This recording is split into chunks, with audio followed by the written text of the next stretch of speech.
कृष्ण हरे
उच्चारता नाही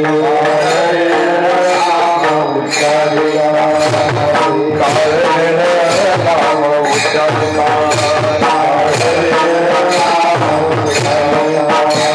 दोष पक्ष पाही उत्तर दोन्ही पक्ष पाही उत्तर दोन्ही पक्ष पाही उत्तर रामकृष्ण नाम सर्वदोषा रामकृष्ण नाम सर्वदोषा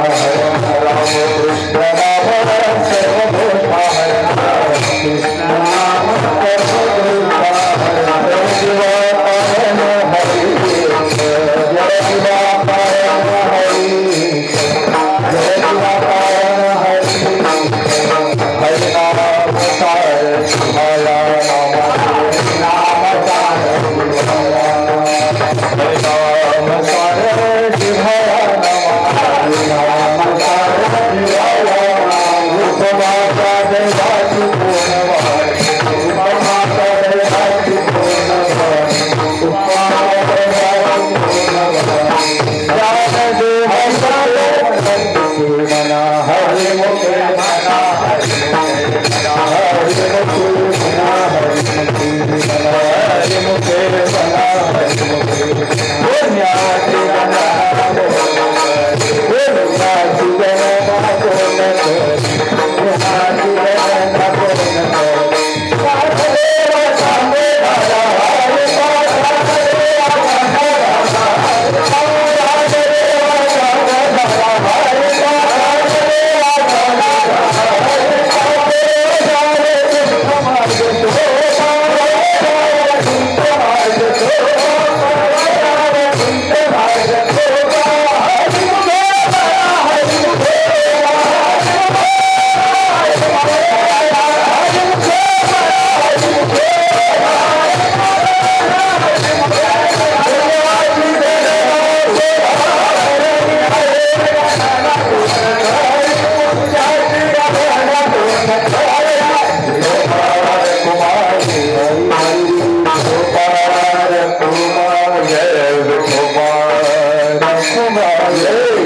कोण करी पुण्याची गणना कोण करी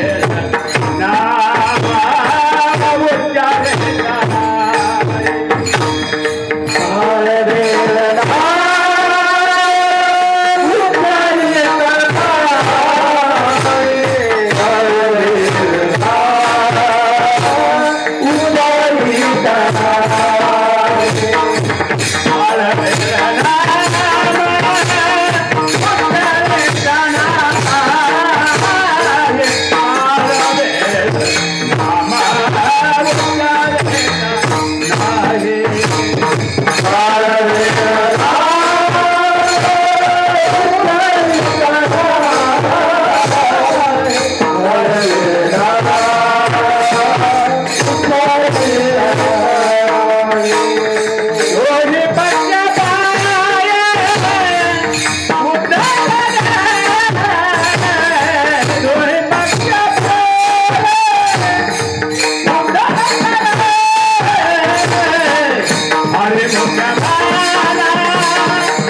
हरे साधदेव सांगे दादा साधदेव सांगे दादा हरे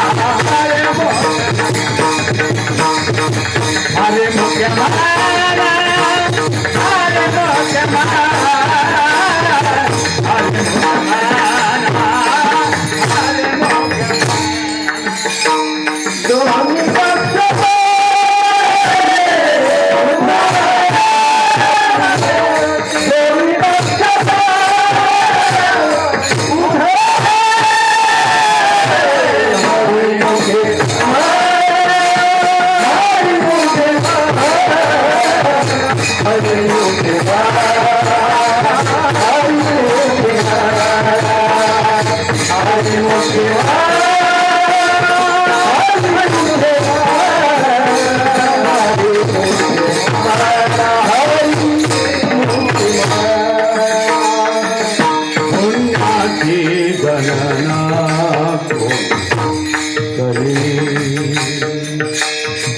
पुण्याचे गणना कोण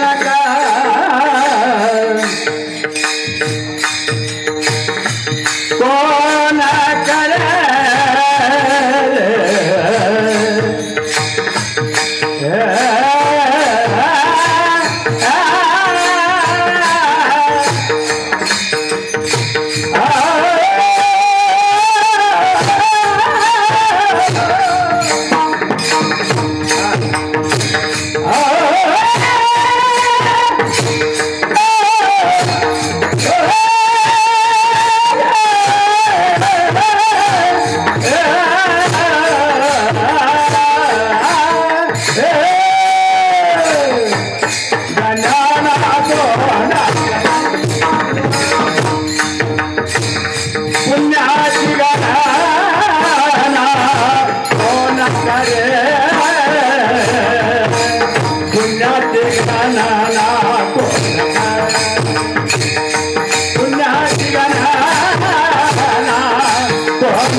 समचरण सरोजम साद्र नीलांबुदाभं जगन्निहित पानि मंडरम मंडनाना तरुण तुलसी माला कंदरम कंजनेत्रम सदय धवल हासं विठ्ठलं चिंतयामि जय जय ओ शुद्धे उदारे प्रसिद्धे अनवरत आनंदे वर्षती विषय व्याळी मिठी दिदली आरती ताटी ते तुझ गुरु कृपा दृष्टी निरवेश होय काळ वेळ नाम उच्चारिता नाही काळ वेळ नाम उच्चारिता नाही दोन्ही पक्ष पाही उद्धरते राम कृष्ण नाम सर्व दोषा हरण जड जीवा तारण हरी एक हरिनाम सार जीवाया नामाचे उपमा त्या देवाची कोणवानी ज्ञानदेव सांग झाला हरिपाठ पूर्वजा वैकुंठी मार्ग सोपा हरिमुखे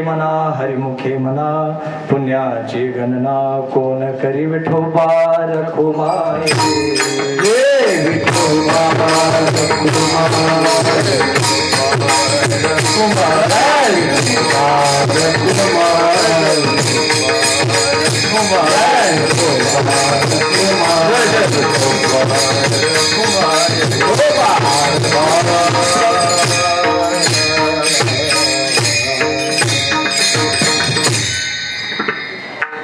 आज आपल्या गावामध्ये चालू असलेला अधिक मासानिमित्त ज्याला आपण पुरुषोत्तम मास म्हणतो आणि काही लोक धोंड्याचा महिना म्हणतात त्यानिमित्त चालू असलेला हा 30 दिवसांचा अखंड हरिनाम सप्ताह त्यामध्ये मला वाटतं 21वा दिवस नाही 21व्या दिवसाची 22व्या दिवसाची कीर्तन सेवा आज माझ्या वाटेला आलेली आहे 30 दिवसाचा सप्ताह करणं म्हणजे काय खायचं काम नव्हतं 7 दिवसाच्या सप्त्यात काय काय बोंब होते आमचं मला माहिती इकडं नुसतं टाळ चुकला म्हटलं तर गावामध्ये 2-2 सप्ताह होत्यात आणि 30 दिवस एवढ्या नेटानं सप्ताह करणं म्हणजे कौतुक करावं तेवढं थोडंच नाही यांनीच करावं ते हे ह्यांनीच करावं. हा, त्यानिमित्त निवडलेला विषय मागच्या वेळच्या अधिक मासामध्ये नाथ महाराजांच्या हरिपाठावरचं चिंतन चाललेलं आहे. यावर्षी माऊलींच्या हरिपाठावरचं चिंतन आहे. प्रत्येक कीर्तनकाराला दिलेले अभंग आहेत. अधिक मासाचं तसं विशेष महत्त्व म्हणजे काय, या मासामध्ये पुरुषोत्तम मास म्हटलाय, म्हणजे भगवान विष्णूंना समर्पित असणारा मास आहे हा. भगवान विष्णूंची उपासना करावी या मासामध्ये. त्याचं फळ अधिक असते. आणि पारमार्थिक लोक असे सप्ते वगैरे असे उत्सव करत असतात. आणि बाकी प्रपंचातले लोक त्यांचा पण वेगळा एक अधिक मास असतोय. सासूला म्हणा आहेर करायचा असतोय, काही ठिकाणी जावयाला पण करायला लागतोय म्हणा. सांगायचा उद्देश एवढाच, अजून 10-15 दिवस आहेत शिल्लक. उगाच कुणाच्या मनात राहायला नको, करायला पाहिजे होता म्हणून. हा, आज आपल्यामध्ये इथं चालू असलेल्या हरिनाम सप्ताहामध्ये मिळालेला अभंग आहे, काळ वेळ नाम उच्चारिता नाही, दोन्ही पक्ष पाही उद्धरते. नाम, हरिनामाचं महत्त्व अन्य साधनांच्या पेक्षा हरिनाम हे किती श्रेष्ठ आहे. अन्य साधनांच्या तुलनेमध्ये हरिनामस्मरण हे किती श्रेष्ठ साधन आहे हा सांगणारं, याचं चिंतन सांगणारा अभंग आहे. सामान्य जीवाची किंवा कोणाचीही प्रवृत्ती ही सोप्यात सोपं साधन निवडावं अशीच असते. सायकलनं जायला आवडेल आपल्याला काय टू व्हीलरनं जायला आवडेल? टू व्हीलरनं जायला आवडेल काय गाडीनं, फोर व्हीलरनं जायला आवडेल? फोर व्हीलरनं. त्यातल्या त्यात जीव हा जेवढं सोपं साधन प्राप्त होईल त्याच्यासाठी प्रयत्न करत असतो. तेच हरिनाम की हे किती सुलभ साधन आहे हे सांगणारा अभंग आहे. पहिल्या चरणामध्ये सांगितलंय, काळ वेळ नाम उच्चारिता नाही, दोन्ही पक्ष पाही उद्धरते. अन्य साधनांना काळाचं वेळेचं बंधन आहे, अवस्थेचं बंधन आहे, पण नामस्मरणाला काळ वेळ नाम उच्चारिता नाही. दोन्ही पक्ष पाही उद्धरते म्हणजे दोन्ही पक्षांचा उद्धार करणार आहे. म्हणजे कुठला राजकीय पक्ष नव्हं, मातृपक्ष पितृपक्ष या दोन्ही पक्षांचा उद्धार करणारा हरिनामस्मरण आहे. तिसऱ्या पुढं काय सांगितलंय, रामकृष्ण नाम सर्व दोषाहरण. रामकृष्ण हे नाम असं आहे ज्यामध्ये सर्व दोषांचं हरण करण्याचं सामर्थ्य आहे. जड जीवाचा उद्धार करण्याचं सामर्थ्य आहे. पुढं, हरिनाम सार जीवा या नामाची उपमा या दैवाची कोण वाद. ज्यानं या हरिनामाचं, ज्याला हा हरिनाम ज्यानं सिद्ध केलेला आहे अशा साधकाच्या दैवाला उपमा कोणालाही करता येत नाही. आणि शेवटच्या चरणात महाराज म्हणतात, ज्ञानदेव सांग झाला हरिपाठ. ज्यानं हे नाम सिद्ध केलं त्याच्या पूर्वजांचा वैकुंठाचा मार्ग सुद्धा सोपा झालेला आहे. थोडक्यात या अभंगाचं चिंतन सांगितलं. आता पुढं म्हणायला नको अभंग सोडवलाच नाही. हा, माऊलींचा हरिपाठ. माऊलींनी आपल्या जीवन काळामध्ये जेवढे काही ग्रंथरचना केली त्यामध्ये विशेष करून बघायला गेलं तर ग्रंथराज ज्ञानेश्वरी, त्यानंतर अमृतानुभव, चांगदेव पासष्टी, हरिपाठ, हे असे विविध वाङ्मय जे केलंय त्या प्रत्येकासाठी अधिकार आहे, विशेष अधिकारी आहे. प्रत्येक वाङ्मयासाठी वेगवेगळा अधिकारी सांगितलेला आहे. ज्ञानेश्वरीचा अधिकारी कोण आहे? अर्जुनाची पांथी जे परिस्नेह योग्य होती तो ज्ञानेश्वरीचा अधिकारी आहे. म्हणजे याचा अर्थ काय, बाकीच्यांनी ज्ञानेश्वरी वाचू नये काय? वाचावी ज्ञानेश्वरी. पुण्य उत्पन्न होईल, काहीतरी फायदा होईल. पण खरा अधिकारी ज्ञानेश्वरीचा कोण आहे? अर्जुनच आहे. जो अर्जुनाच्या अधिकाराचा आहे तोच ज्ञानेश्वरीचा.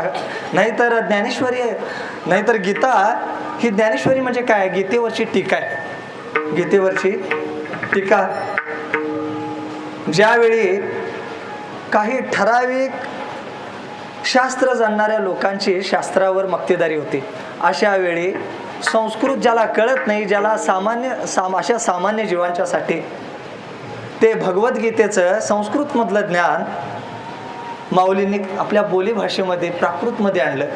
ते उपकार आहे. ब्रह्म साम्राज्य दीपिका, ब्रह्म साम्राज्य दीपिका,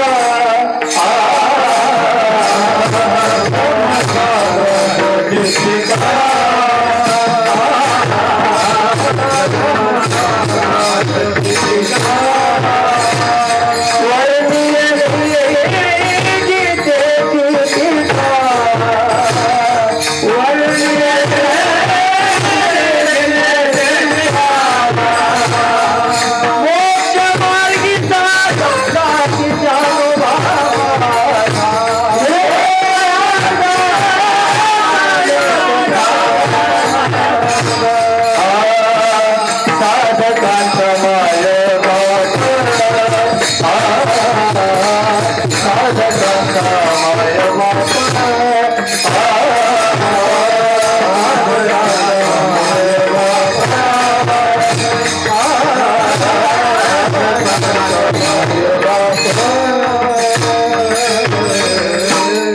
ब्रह्म साम्राज्य दिव्य ही ज्ञानेश्वरी म्हणजे काय? आपल्या ब्राह्मी अवस्थेला नेणाऱ्या मार्गाकडे जाणारे एक दीप आहे दाखवणं. यातले ही अक्षरे नव्हती रेखा ब्रह्म साम्राज्य दीपिका अशी ज्ञानेश्वरी. याचा अधिकारी कोण आहे? अर्जुन याच्या पांथी जे परिस्न्या योग्य होते तोच अधिकारी आहे. नाहीतर ही भगवद्गीता धृतराष्ट्रानं सुद्धा ऐकलीच आहे, त्याच्यावर काय परिणाम झाला नाही. ही भगवद्गीता ज्यावेळी धृतराष्ट्रानं ऐकली त्यावेळी धृतराष्ट्र संजयाला म्हणाला, संजया तुला मी हे सांगायला इथं बोलवायला नाही. हे तत्वज्ञान, अध्यात्म, सांख्ययोग, ज्ञानयोग, कर्मयोग हे सांगायला तुला बोलवलं नाही. माझे आणि पंडूचे पुत्र युद्धासाठी दोघं एकत्र आलेले आहेत. माझ्याकडे 11 यक्षयोनी सेना आहे, त्यांच्याकडे 9 अक्षयोनी. मला असं वाटतंय माझे पुत्र जिंकतील. तुझं काय म्हणणं आहे? एवढी 18 अध्याय गीता ऐकून धृतराष्ट्रावर काडीचा परिणाम झाला नाही. संजयाच्या मनात आलं जसा एखादा रेडा पाण्यात बसतो तसाच आहे हा धृतराष्ट्र. काहीही फरक झाला नाही. पण शेवटी सेवक आहे तो. सेवकाला असं थेट बोलता येत नाही. सेवक असं मालकाला थेट म्हणता येत नाही, काय बोलता येत नाही. एक दृष्टांत आहे जुन्या काळात. काय सांगत होते म्हणे, एका राजाने एक म्हणून पोपट पाळलेला होता. त्याला फार प्रिय होता पोपट फार प्रिय होता. कुठेतरी बाहेर जाताना राजानं त्याच्या 4 सेवकांना, जवळच्या प्रिय सेवकांना बोलवलं आणि काय सांगितलं, हा पोपट मी 4 दिवस तुमच्याकडं सांभाळायला देत आहे. मी मोहिमेसनं परत येऊपर्यंत या पोपटाची जर अशुभ बातमी कुणीतरी मला सांगितली तर त्याचं मस्तक छेद करील, मस्तक मारलं जाईल. जो कोण या पोपटाची अशुभ वार्ता मला देईल त्याची. 2-3 दिवस गेलं आणि 3ऱ्या दिवशी काहीतरी झालं. त्या पोपटानं काहीतरी खाल्लं आणि ते पोपट मेला. बरं, आता ही बातमी राजाला आता आल्यावर सांगायची म्हटल्यावर मरायचं. सांगायला जाणार कोण पुढं? राजा परत आला. राजानं आल्या विचारलं एकाला बोलवून. राजा म्हणाला, बरं पोपट कसा आहे? त्यातला एकटा सेवक म्हणाला, पोपट तसा बरा आहे, पण त्यानं पंख जे असं केल्या ते काय मिटायला तयार नाही. बर, दुसऱ्या सेवकाला बोलवलं. काय रे, हा काय म्हणतोय? पोपट कसा आहे? पोपट तसा बरा आहे, त्यानं डोळं जे असं उघडल्या ते काय मिटायला तयार नाही. बर ठीक आहे म्हणाले. तिसऱ्याला बोलवलं. तिसरा म्हणाला, पोपट कसा आहे? पोपट हाय बरा, त्यानं पाय जे असं वर केल्या ते काय आकडायला तयार नाही. चौथ्याला बोलवलं. ही सगळी काय म्हणाल्यात, कसा आहे पोपट? ते म्हणाले, पोपट तसा बरा आहे, त्यानं मान जी अशी वाकडी केली आहे ती काय सरळ करायला तयार नाही. म्हणजे पोपट मेलाय काय ते तुम्ही म्हणाले, आम्ही कसं म्हणायचं? की सेवकाला असं थेट बोलता येत नाही मालकाला. त्यावर ज्यावेळी धृतराष्ट्रानं प्रश्न विचारला, कोण जिंकणार? संजयानं सांगितलं, यत्र योगेश्वर कृष्णो यत्र पार्थो धनु तत्र श्री विजयो भूती तत्र ध्रुवा आणि तिर्मतिर्ममा. जिथं योगेश्वर भगवान श्रीकृष्ण आहेत आणि जिथं अर्जुनासारखा धनुर्धर आहे, विजय तिथंच असणार. धृतराष्ट्रावर परिणाम झाला नाही एवढे 18 अध्याय ऐकून. अर्जुनावर परिणाम झाला आणि ही अर्जुनाचा अधिकारच तेवढा होता. काय अर्जुनाचा अधिकार सांगताना काय सांगितलं? अर्जुना तू सुमनवाणी शुद्धमती अनिंदकवाणी अनन्यगती.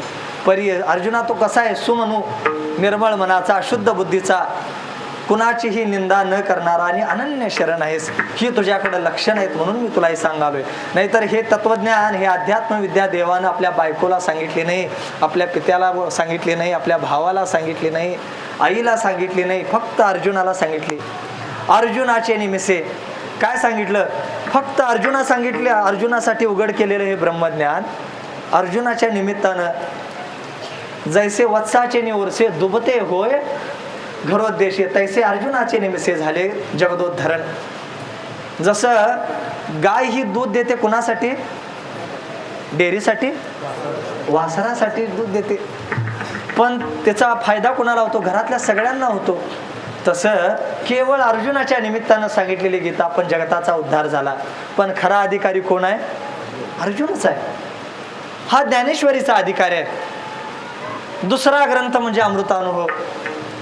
सांगणारे कोण आहेत? माऊली आहेत. सिद्धांचा अनुवाद असणारा हा ग्रंथ आहे, सिद्धांचा ग्रंथ आहे. ऐकायला बसलेत श्री गुरु दादा निवृत्तीनाथ, ऐकायला बसलेत आणि माऊली स्वतःचा अनुभव सांगालेत. आता माऊली स्वतःचा अनुभव. कोण आहेत माऊली? महाविष्णूचा अवतार सखा माझा ज्ञानेश्वर, असे महाविष्णूचे अवतार स्वतःचा अमृत अनुभव सांगालेत. तिसरा ग्रंथ माऊलींच्या कारकिर्दीतला म्हणजे चांगदेव पासष्टी. हा ग्रंथ कुणासाठी आहे? 65 ओवीमध्ये तत्वज्ञान सांगितले. कुणासाठी? आमच्यासाठी. त्याचा अधिकारी कोण आहे? चांगदेव आहे. लोक बोलता बोलता म्हणतात सांग्या. त्यांचा अधिकार आहे काय आणि आमचा अधिकार? चांगदेव महाराज असं म्हटल्याशिवाय नाही चालणार. त्यांना 14 वेळेला यमाला परत पाठवलं, एवढं त्यांचं सामर्थ्य आहे. 14 वेळा यमाला परत पाठवलंय त्यांनी. हा 14 विद्या 64 कला सगळं काही प्राप्त होतं असे चांगदेव महाराज. एवढा अधिकार होता म्हणून त्यांचं 65 ओवीमध्ये भागलं. हा ऐकायला बसलेले कोण आहेत? 1400 वर्ष तप केलंय, 14 वेळेला यमाला परत पाठवलंय असे आहेत. आणि सांगणारे कोण आहे? साधकांचा माय बाप दर्शने हरे ताप. साधकांचा माय बाप दर्शने हरे ताप. साधकांचा माय बाप दर्शने हरे ताप.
चांगदेव 65 ज्यांच्यासाठी ऐकणारे चांगदेव महाराज आहेत आणि सांगणारे कोण आहेत? साधकांचा माय बाप दर्शने हरित. योगी यांचा शिरोमणी असे ज्ञानेश्वर महाराज आहेत, ते आहेत. हा त्यांचा अधिकार म्हणून त्यांच्यासाठी 65 ओवींचं पत्र चांगदेव 65 लिहिले.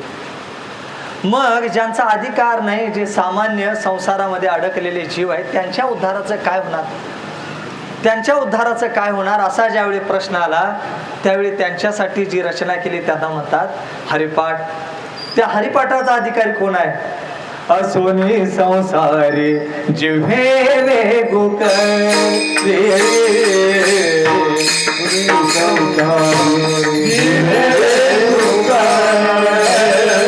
असोनी संसारी जिव्हे वेगुक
हरिपाठाचा अधिकारी कोण आहे? असोनी संसारी जीवे वेगो करी वेदशास्त्र.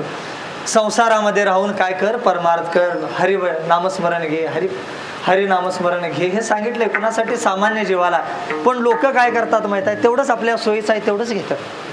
संसारामध्ये राहून कर, संसारामध्ये राहून कर, म्हणजे लोक तेवढंच पकडतात. जसं एखादं लहान बाळ औषध खात नसलं तर आई सांगते का नाही, यावेळेस फक्त घे, उद्या काय तुला सांगत नाही, आजच्या पुरतं एवढ्या वेळेपुरतं औषध घे, तसं सांगणं आहे ते. असो नाही संसारी. नाहीतर सामान्य संसारामध्ये रमलेल्या जीवाला एकदम काय सर्वसंग परित्याग कर, वैराग्य धारण कर आणि मोक्षाच्या मार्गाने जा असं सांगितलं तर ते पचणार नाही. म्हणून त्यांना सांगितलंय काय? संसारात राहा आणि काय कर? नामस्मरण घे. एवढं सोपं सांगितलं. नाहीतर केवळ जर माऊलींचा अर्थ तेवढाच असता तर पुढे हे का सांगितलं असतं? काय? नित्य नेम नामी ते प्राणी दुर्लभ, हे कशासाठी सांगितलं असतं? किंवा अजून काय? रिकामा अर्ध घडी राहू नको, हे कशाला सांगितलं असतं माऊलीने? फक्त काय एवढंच सांगायचा उद्देश नव्हता, तेवढं सांगायचंच नव्हतं. माऊली लोक काय करतात? जेवढा आपल्या सोयीसाठी अल्पसंतुष्टी असतात लोक, आपल्या सोयीचं आहे तेवढं बघतात. देवाचे द्वारी उभा क्षणभरी म्हटलं की क्षणभर म्हणजे काय? शेताला जाता जाता केवळ हातात वेळा घेऊन देवाला नमस्कार करून गेलं म्हणजे एवढ्यानं होणार आहे काय? वेळा घेऊन लोक असं वेळाच दाखवतात देवाला, एवढ्यानं होत नसते. देवाचे द्वारी एक क्षण म्हणजे केवढा? एक क्षणाचा अर्थ काय सांगितलाय? क्षणभर म्हणजे काय? ब्रह्मदेवाच्या आयुष्याच्या मानानं आपलं 100 वर्षाचं आयुष्य म्हणजे क्षण आहे. म्हणजे आयुष्यभर भजन कर हे सांगायचं आहे त्यांना. पण लोक आपल्या सोयीसारखा अर्थ घेतात. आणि अर्थ सांगणारे पण आम्ही असे आहे का नाही, पुण्याची गणना कोण करी. पुन्हा तिकडनं कात्रज पासून इकडं पिंपरी चिंचवड पर्यंत पसरले. काय त्या पुण्याची गणना करावी? अडचणच आहे. त्यामुळं लोक आपल्या सोयीसारखा अर्थ निवडत असतात. माऊलींना काय सांगायचं आहे? काय सांगायचं आहे? तुम्हाला पचावं एवढंच सांगता येत नाही तर त्याच माऊलींनी पुढे सांगितलंय का नाही, निज वृत्ती काढी सर्व माया कोडी, निज वृत्ती काढी सर्व माया कोडी, निज वृत्ती काढी सर्व माया कोडी, निज वृत्ती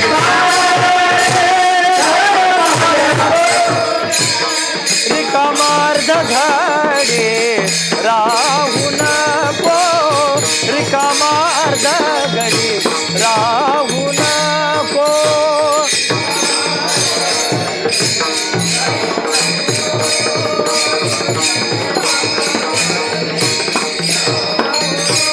हा लटिका व्यवहार सर्व हा संसार,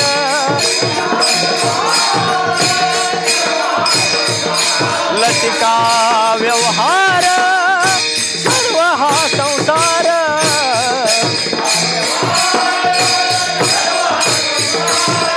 वाया येरधार हारी विना, वाया येरधार हारी विना.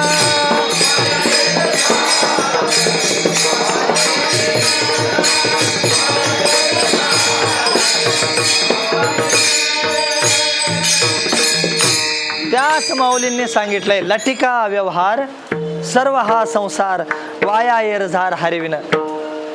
हा व्यवहार कसा आहे? हा संसार कसा आहे? लटिका म्हणून सांगितलंय. मिथ्या, मिथ्या. हा मिथ्या समजून घ्यायचा असला तर काय करावं? मिथ्या प्रपंच मिथ्यात्वानं कळवून घ्यावा. लटिका म्हणजे मिथ्या. ते मिथ्यात्व असं पटत नाही, सामान्य जीवाना सहसा पटवत नाही. ते मिथ्यात्व जर कळायचं झालं तर काय करावं? काय करावं? कुठं जावावं? बैसता संतांचे संगती,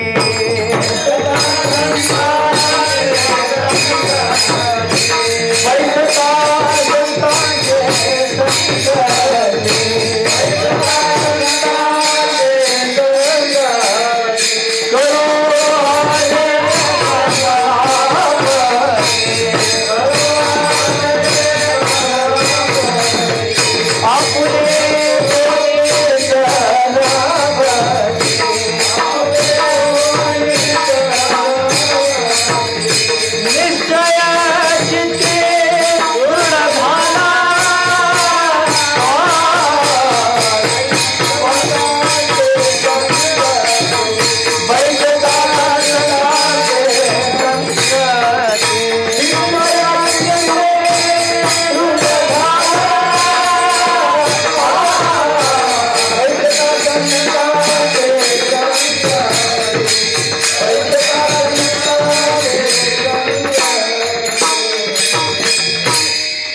ते संसाराचं मिथ्यात्व जर पटायचं झालं तर कुठं गल्लीत कुटाळ्या करत बसून किंवा मालिका बघून कळत नाही.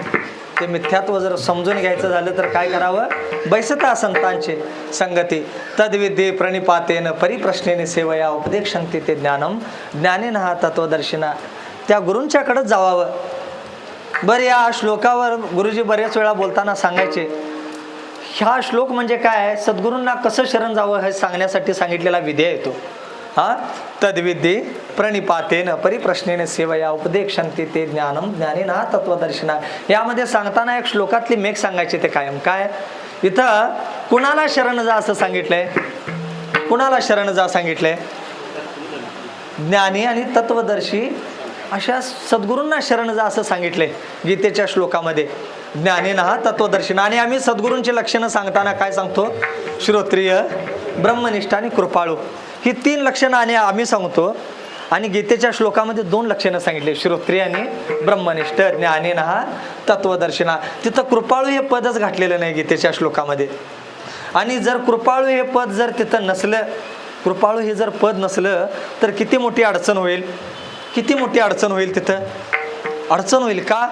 समजा एखाद्या ज्ञानी आणि ब्रह्मनिष्ठ अशा गुरुकडे गेला तुम्ही आणि जर समजा त्या गुरुनं म्हटला चल तुला सांगत नाही ज्ञान, काय करणार आहे तुम्ही? काय पर्याय तुमच्याकडं दुसरा? काय पर्याय नाही तुमच्याकडं. म्हणून तुम्ही गुरुकडे गेला तर तुमचं कल्याण होईल हे सांगता येत नाही. होईल असं सांगताच येत नाही. तुम्ही त्या कृपेला पात्र व्हालच असं सांगता येत नाही. म्हणून माऊलींनी त्यावर बोलताना काय सांगितलं? तिथं सांगताना काय सांगितलं? ते ज्ञान पैगा बरवे जरी मनी आथ्या नावे तरी गुरुया भजावे सर्वस्वीसी असं सांगितलं काय? गुरु सांगितलं काय? काय सांगितलं? बरं, त्या श्लोकामध्ये संत हा शब्द आहे काय? मग माऊलींना तो आगाऊपणानं घालायची काय गरज होती? काय गरज होती? नाही, त्या श्लोकामध्ये असणारी ती त्रुट भरून काढण्यासाठी माऊलींनी तिथं काय घातला शब्द? संत शब्द घातला. का? कारण संत म्हटलं की कृपा आणि कृपा म्हटलं की संत. संत हे ज्ञानी ब्रह्मनिष्ठ तरी आहेत पण पहिल्यांदा ते कृपाळू आहेत.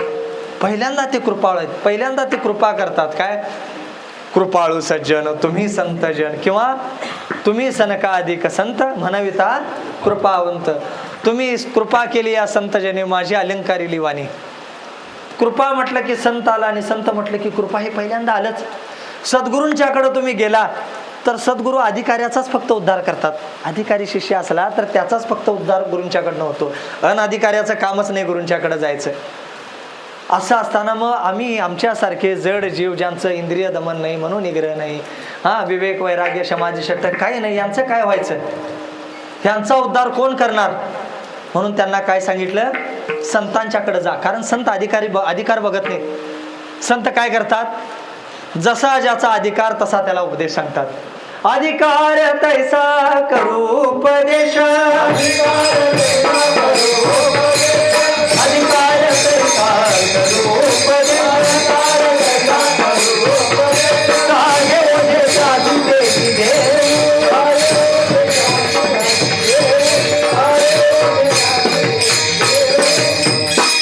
ज्याचा जसा अधिकार तसा त्याला उपदेश करणारे कोण आहेत? संत आहेत. अधिकार भिन्न जसा अधिकार भिन्न म्हणून 4 वर्ग सांगितले. पामर, विषयी, जिज्ञासू आणि ज्ञानी हे 4 वर्ग सांगितले. या 4 वर्गांचं वर्गीकरण रंगनाथ महाराज परभणीकर गुरुजी हे या 4 वर्गाचं सोप्या शब्दामध्ये वर्णन करायचे. सोप्या शब्दात काय वर्णन करायचे ते? कोण पामर आहे, कोण विषय आहे, कोण जिज्ञासू आहे आणि कोण मुक्त आहे. दुसऱ्याची बायको ज्याच्या चित्तात आहे त्याला पामर म्हणावा ते सांगायचे. दुसऱ्याची बायको ज्याच्या चित्तात आहे त्याला म्हणावा पामर. आपली बायको आपली पोरं एवढंच ज्याला कळतंय, जय देव जय देव जय, तुम्ही बायको तुम्ही सांगाल ते आम्ही ऐकू, असं ज्यांचं आहे त्यांना काय म्हणावं? विषयी. तिसरं, ज्यांना घरदार बायका पोरं यापासून चित्त विटले, विटले हे चित्त प्रपंचापासून वमन हे मनी बैसलेसे, असं ज्यांची अवस्था झाली त्याला म्हणावा जिज्ञासू, त्याला म्हणावा मुमुक्षू. आणि ज्याला बायको सुद्धा ब्रह्म दिसते त्याला म्हणावा मुक्त. अगदी सोप्या पद्धतीनं सांगायचे ते. बायको बघितल्यावर ब्रह्म वाटावं, देवाला बघितल्यावर बायको वाटू नये. बायकोला बघितल्यावर जर देव दिसत असला, देव वाटत असलं तर परमार्थ चांगला चाललाय म्हणायचं. नाहीतर देवाकडे बघितल्यावर जर बायकोची आठवण येत असली तर एकटा म्हणाला, काय तुमचा देव, अगदी देवाकडे बघितल्यावर माझ्या बायकोचीच आठवण येते. म्हणजे एवढी काळी कुठनं करून आणला असेल.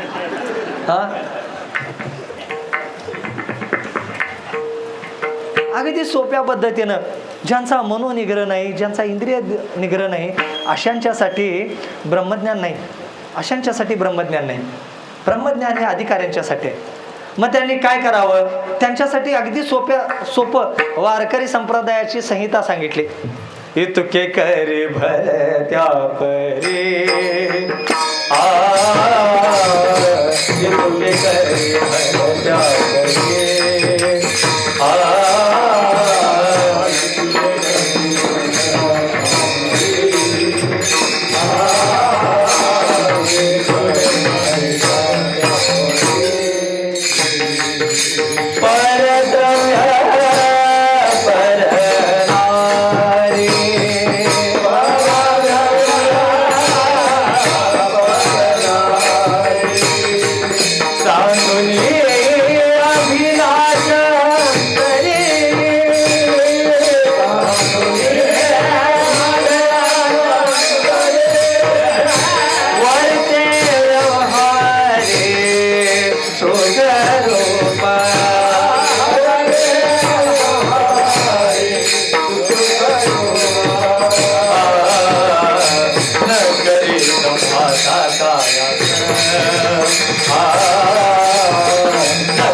अगदी सोपं सांगितलं. वारकरी संप्रदायाची एक आचारसंहिता सांगणारा नाटातला अभंग आहे. इतके करी भलत्या परी, परद्रव्य परनारी सांडून अभिलाष अंतरी वर्ते व्यव. तुझा कर्मामध्ये अधिकार नाही, ज्ञानामध्ये अधिकार नाही, तू कीर्तनाला यायला जमत नाही, भजनाला जमत नाही, वारी जमत नाही, सोड, बाकी सगळं सोड. तू काय करू नको, तू ज्ञानाच्या नादाला लागू नको, गुरूंच्या नादाला लागू, काय करू नको. काय करतो, इतुले करी, एवढंच कर. तू काय कर, परद्रव्य परनारी सांडून अभिलाषांतरी वरती व्यवहारी सुखरू. परद्रव्याबद्दल आणि परनारीबद्दल काय मनात अभिलाषा सुद्धा येऊ देऊ नको. एवढंच कर, एवढंच कर. परद्रव्याबद्दल आणि परनारीबद्दल मनात अभिलाषा असणं वेगळं, विषय भोगणं वेगळं, आणि त्याची मनात अभिलाषा असणं वेगळं. अभिलाषा वर दिसत नाही. नारळ पाकिट देताना वर म्हणतंय फक्त मला कशाला, मला कशाला, आणि रात्री झोपताना विचार करते घेतला असतं तर बरं झालं असतं. ह्याला काय म्हणायचं, अभिलाषा म्हणायचं. ही अभिलाषा वर दिसत नाही, आत असते ती अभिलाषा. रस्त्यात पडलेली नोट, गुरुजी विचारायचे नाही कायम, रस्त्यात पडलेली नोट घ्यावी काय घेऊ नये, घ्यावी काय घेऊ नये, घेऊ नये, घ्यावी, बरोबर आहे तुमचं. घ्यावी काय घेऊ नये, घेऊ नये. बरं मी नाही घेतलं तर आणि कोणतरी घेणार का नाही, ते घेणारच का नाही. मग त्यापेक्षा आपणच घ्यावी, त्यातले निम्म देवाच्या दानपेटीत टाकायचं, निम्म आपल्याकडे ठेवायचं. चालतंय का नाही, चालतंयच म्हणताय, बरोबर आहे तुमचं. जी गोष्ट आपली नाही, ज्या गोष्टीवर आपला अधिकार नाही, त्याला हात लावायचा तुझा संबंधच नाही, त्याच्याबद्दल मनामध्ये विचार करायचा सुद्धा तुझा संबंध नाही, अधिकार नाही. त्यामुळं मनात अभिलाषा सुद्धा देऊ नको. इतलेच कर, एवढंच कर. कारण विषयाच्या सेवनानं जेवढा आत्मघात होतो तेवढं विषयाच्या ध्यानानं सुद्धा होतो. म्हणून त्यामुळं मनामध्ये अभिलाषा सुद्धा येऊ देऊ नको. आणि काय कर, आणि काय कर, वर्ते व्यवहारी काय कर, इतुले करी भलत्या परी, परद्रव्य परनारी सांडून अभिलाषांतरी वर्ते व्यवहारी सुखरूप. म्हणजे त्यापेक्षा विधीचा प्रपंच कर. विधीनं प्रपंच कर, ते चांगलं आहे, उत्तम आहे. जोडून या धन उत्तम व्यवहारी, उदास विचारे वेस, हे कर त्याच्यापेक्षा. आणि कर, आणि काय कर, पुढं काय, न करी दंभाचा सायास. लोकांनी तुला महाराज म्हणावं म्हणून, लोकांनी तुझ्या पाया पडावं म्हणून एवढा आटापिटा करू नको. परमार्थाचं ढोंग घेऊन फिरू नको. त्यानं तुझा पण घात होईल आणि जगाचा पण घात होईल. लोकांना खड्ड्यात घेऊन जाशील तू, कदाचित स्वतःचा तरी घात करूनच घेशील आणि स्वतः दुसऱ्याचा. गुरुजी त्यासाठी एक दृष्टांत सांगायचे. दृष्टांत सांगायचे गुरुजी. एक मित्र होता म्हणायचे, हरिभक्त पारायण मित्र होता, अगदी जवळचा मित्र. कधीतरी त्यानं म्हणे बोलवलं जेवायला, घराकडं बोलवलं. घराकडे गेलो म्हणाले. त्याच्या घराकडे गेल्यावर काय झालं, घराकडे गेलो, त्यांच्या हॉलमध्ये बघितलं. म्हटले हॉलमध्ये महाराजांचा फोटो होता. त्या महाराजांचा असं आशीर्वाद देतेली मुद्रा, पाठीमागं 5 फडीचा साप. 5 फडीचा साप. आता बघितलाय का नाही आपण? कोण बघितला नाही. गुरुजी म्हणाले हा 5 फडीचा साप आणि कधी आलता महाराज? ते म्हणाला आलता नाही, ते पोराने हौसेनं काढलाय. मग तुला अक्कल होती का नाही काढू नका म्हणून सांगायची? हा, ते म्हणाल काय असू दे म्हणून काढलेले का, तुला साधी सापटोळी बघितली तरी बी तुझा अवघड होते. सापटोळी म्हणजे किडकं हिरव्या रंगाचं, ते चावलं तरी बी काय होत नाही, तसलं बघितलं तरी बी तुझा अवघड होतंय. आणि तू काय एवढा अट्टहास करतोस? हा, तुला कोणी सांगितलंय? ते गुरुजी सांगायचे, त्या महाराजांच्या मन हुंबऱ्याजवळनं गेली सापटोळी. हुंबऱ्याजवळनं गेली सापटोळी. दुपारी 12 वाजता गेली हिरव्या रंगाची सापटोळी. महाराजांनी अशी टक लावून बघितली. देखीला डोळा बैसला म्हणे, अशी चित्तात बसली सापटोळी. रात्री 3 वाजता लगविला झालं महाराज. असं 3 वाजता महाराज बायकोला उठवाले. तो होय उठ की जरा, काय झालं? दिवा लाव सांगतो म्हणाले. काय झालं सांग तरी? सांगतो दिवा लाव म्हणाले. दिवा लावला बायकोनं. घे दिवा, चल पुढं सांगतो म्हणे. अहो काय झालं तेवढं तरी सांगा. सांगतो चल पुढं तो म्हणजे चावलं तर तिला चावू दे. हा, हे रिकामच. तुला सापटोळी बघितलं तरी अवघड होते, तू कशाला परमार्थाचं ढोंग करतोस? पाठीमागे साप पाहिजे, लोकांनी ह भ प म्हणावं. हा अट्टहास कशासाठी? परमार्थ जगाला दाखवायसाठी काय? हा, येती अंगा वस्ती लक्षणे, अंतरी देवे धरिले ठाणे. गरोदर स्त्री काय मी गरोदर आहे म्हणून सांगत फिरते काय? तिच्या अंगावरची लक्षणे ओळखून येतात का नाही? तसं मी भक्त आहे म्हणून साधूर फिरायची तुम्हाला काय गरज पडली? काय गरज आहे? काही गरज पडली नाही. त्यामुळं न करी दंभाचा सायास, शांती राही बहुवस. त्यापेक्षा शांत राहा घरात, शांत राहा. आणि काय कर, न करी आळस राम नामे, रामकृष्ण नामे हे दोन्ही साजे. रामकृष्ण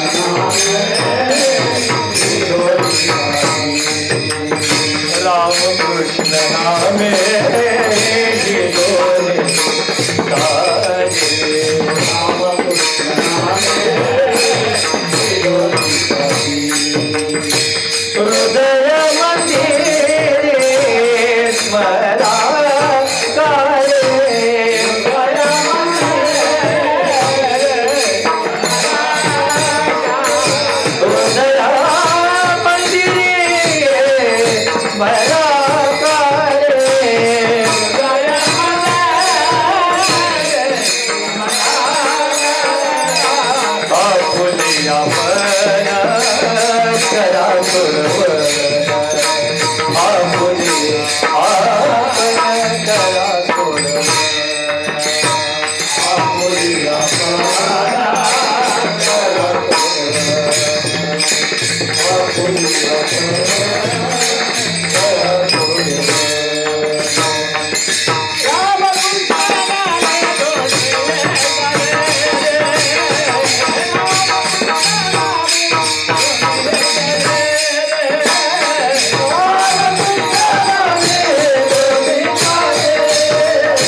त्यापेक्षा काय कर, रामकृष्ण नामस्मरण कर, रामकृष्ण हरी रामकृष्ण हरी भजन करत बस घरात, त्यापेक्षा शांत. कारण हे नामस्मरण हे असं साधन आहे, अन्य साधनांच्या पेक्षा सगळ्यात श्रेष्ठता आहे या साधनाला, सगळ्यात श्रेष्ठता आहे. याचा अर्थ अन्य साधनांचा तिरस्कार आहे असं नाही, अन्य साधनं कमी आहेत असं नाही, ती अवश्य सहकार्य करतात. ज्ञान श्रेष्ठ काय, कर्म श्रेष्ठ काय, भक्ती श्रेष्ठ, ह्या वादामध्ये पडूच नाही. आपल्याकडं अभंग आहे का नाही, भक्ती ते नमन वैराग्य तो त्याग, ज्ञान ब्रह्मी भोग ब्रह्मतनु. या अभंगामध्ये तिन्हीचं वर्णन केलं आहे, ज्ञान भक्ती आणि वैराग्य सगळ्याचं वर्णन केलेलं आहे. उदक अग्नी धान्य झाला गडे पाक, एकाविन एक कामा नाही. तसं ज्ञान हे भक्तीला सहकार्य करत असतो, भक्ती ज्ञानाला सहकार्य करत असते. ही सहकार्य करत असते. पण आपण काय करतो, एकांगी चिंतन करताना काय सांगतो, ज्ञानाचं ज्यावेळी मांडणी करत असतो त्यावेळी भक्तीला कमीपणा दाखवतो, भक्तीची ज्यावेळी मांडणी करत असतो त्यावेळी ज्ञानाला कुठेतरी कमीपणा दाखवत असतो. पण हे दोन्ही कमीपणा कुठल्यातच नाही, दोन्ही एकमेकाला सहकार्य करणारी साधना आहे ती.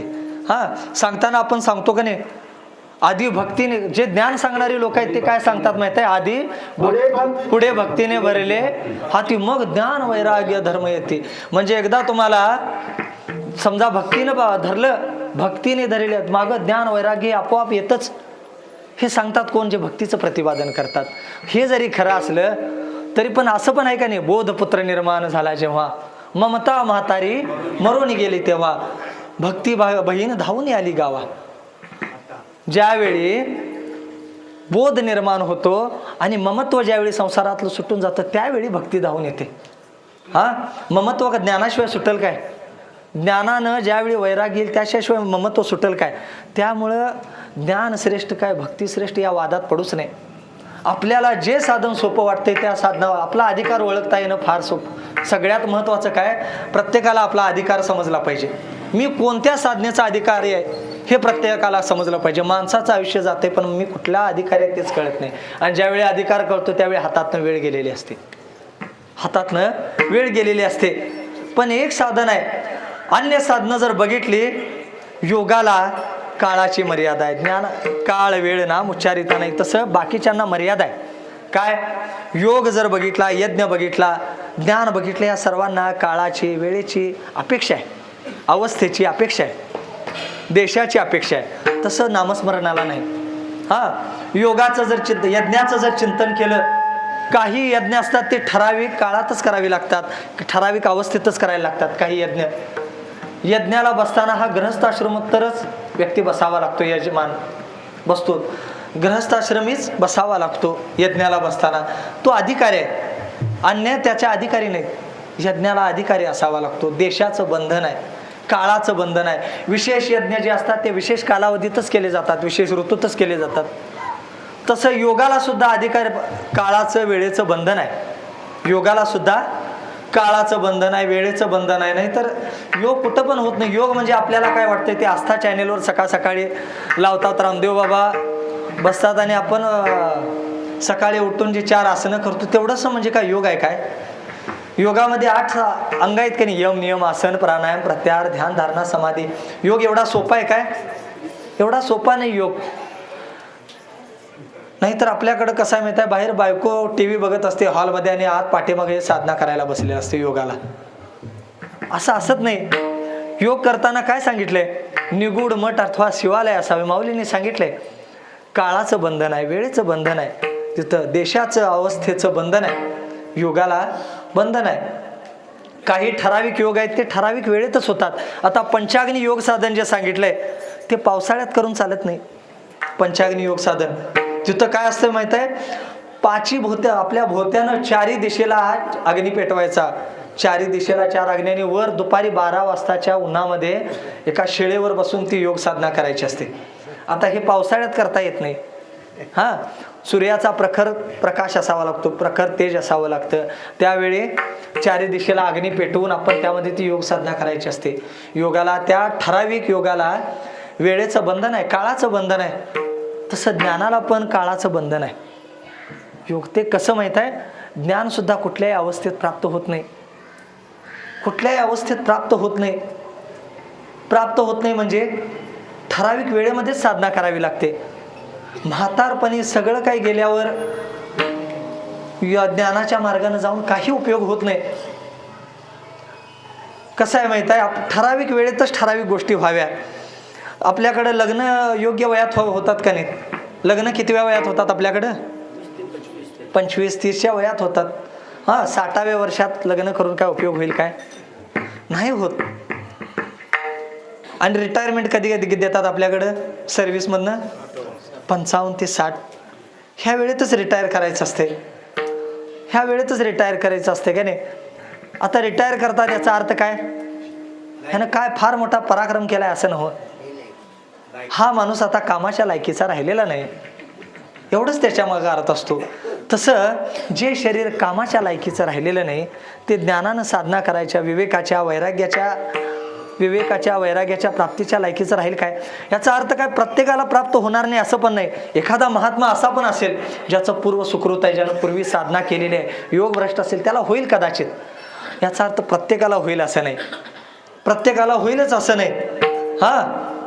म्हणून काय सांगितलं आचार्यांच्या काळामध्ये? एक सांगितलंय आचार्य म्हणे काशीमध्ये नदीच्या गंगेच्या काठावरून जात असताना एक कोणतरी फार एकदम 75-80 पूर्ण झालेला एक व्यक्ती होता. 75-80चा अगदी मरायला टेकलेला, व्याकरणातलं काहीतरी धातू पाठांतर करत होता म्हणे. डुकरी करणी असं काहीतरी व्याकरणातलं पाठ करत होता. आचार्यांनी, शंकराचार्यांनी ते बघितलं त्याच्याकडं बघून आचार्य हसले आणि म्हणाले, बाबा आता तू हे डुकरी करणीच्या नादाला काय लागू नको. आता तुझं शरीर हे करण्याच्या लायकीचं नाही. त्यापेक्षा आता तू काय कर, हरी हरी तुम्ही म्हणाले सकळ, हरी हरी तुम्ही म्हणाले सकळ, हरी हरी तुम्ही म्हणाले सकळ, माया जाळ गेलं, माया जाळ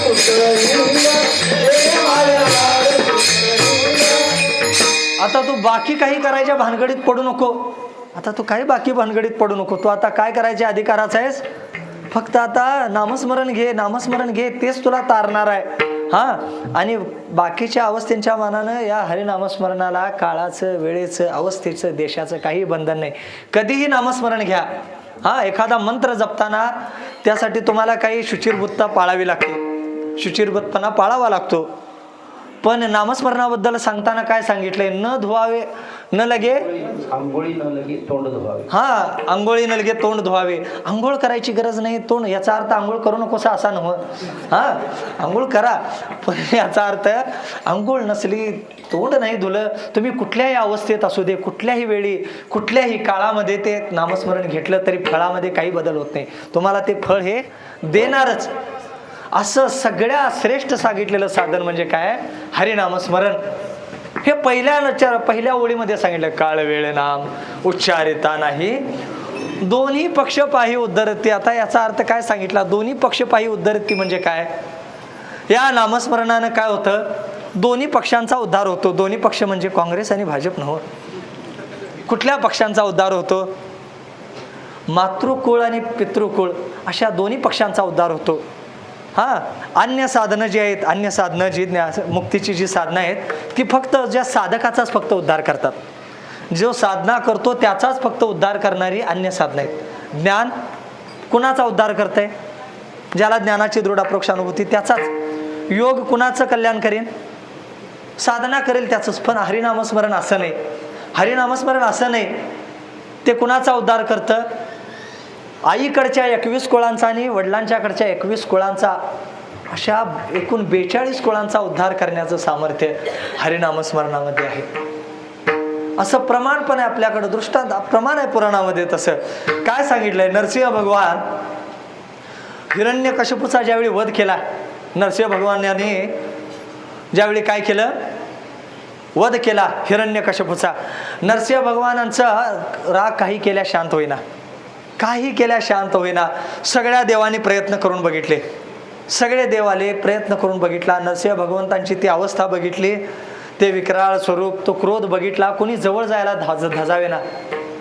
माता लक्ष्मींना बोलवलं, तुम्ही त्यांची धर्मपत्नी आहेत, तुम्ही तरी त्यांचा राग शांत करा.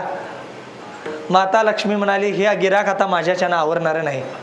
हे आता माझ्याच्यानं आवरणार नाही. मग यांना जर कोणी आवरू शकत असेल तर कोण आहे? त्यांचा भक्त, ज्यांच्यासाठी यांनी अवतार धारण केलाय तेच फक्त यांचं फक्त यांना शांत करू शकतात. कोण आहे? भक्त प्रल्हादाला सगळ्यांनी आवाहन केलं. प्रल्हादाला जसं समोर बघितलं तसं नरसिंह भगवंतांचं काय झालं? क्रोध शांत झाला. जवळ घेतलं भक्त प्रल्हादांना, मांडीवर बसवलं आणि म्हणाले, एवढी वर्ष बघितली, एवढा काळ गेला, पण तुझ्यासारखा भक्त मला आजपर्यंत बघितला नाही. सामान्य भक्त आहेस काय? म्हणाले, दरीमध्ये फेकलं तरी पण नारायण, हत्तीच्या पायाखाली दिलं तरी नारायण, अग्नीमध्ये जाळलं नारायण, तेलामध्ये टाकलं तरी नारायण म्हणायचं थांब. तुझ्यासारखा भक्त मिळणं म्हणजे माझं भाग्य आहे. असा भक्त मला प्राप्त झालास, तुझ्यावर मी एवढा प्रसन्न आहे. म्हणाले, तुला काय पाहिजे ते माग. तुझी जी मागणी असेल ती मी पुरवायला तयार आहे. म्हणाले, काय मागणी आहे तुझी? भक्त प्रल्हाद म्हणाले, देवा तुमचं दर्शन झालं, याच्यापेक्षा मला अजून काय मागणी असणार आहे? नाही, असं नाही भक्ता, असं नाही. प्रल्हादा म्हणाले, काय? माझ्या समाधानासाठी तू काहीतरी मागितलं पाहिजेस, माझं समाधान व्हावं यासाठी काहीतरी माग. त्यावर भक्त प्रल्हाद म्हणाला, खरंच देवा, जर तुमची इच्छा आहे ना मला द्यायची, तर माझ्यासाठी काय नको, माझ्यासाठी काय नको, काय करा.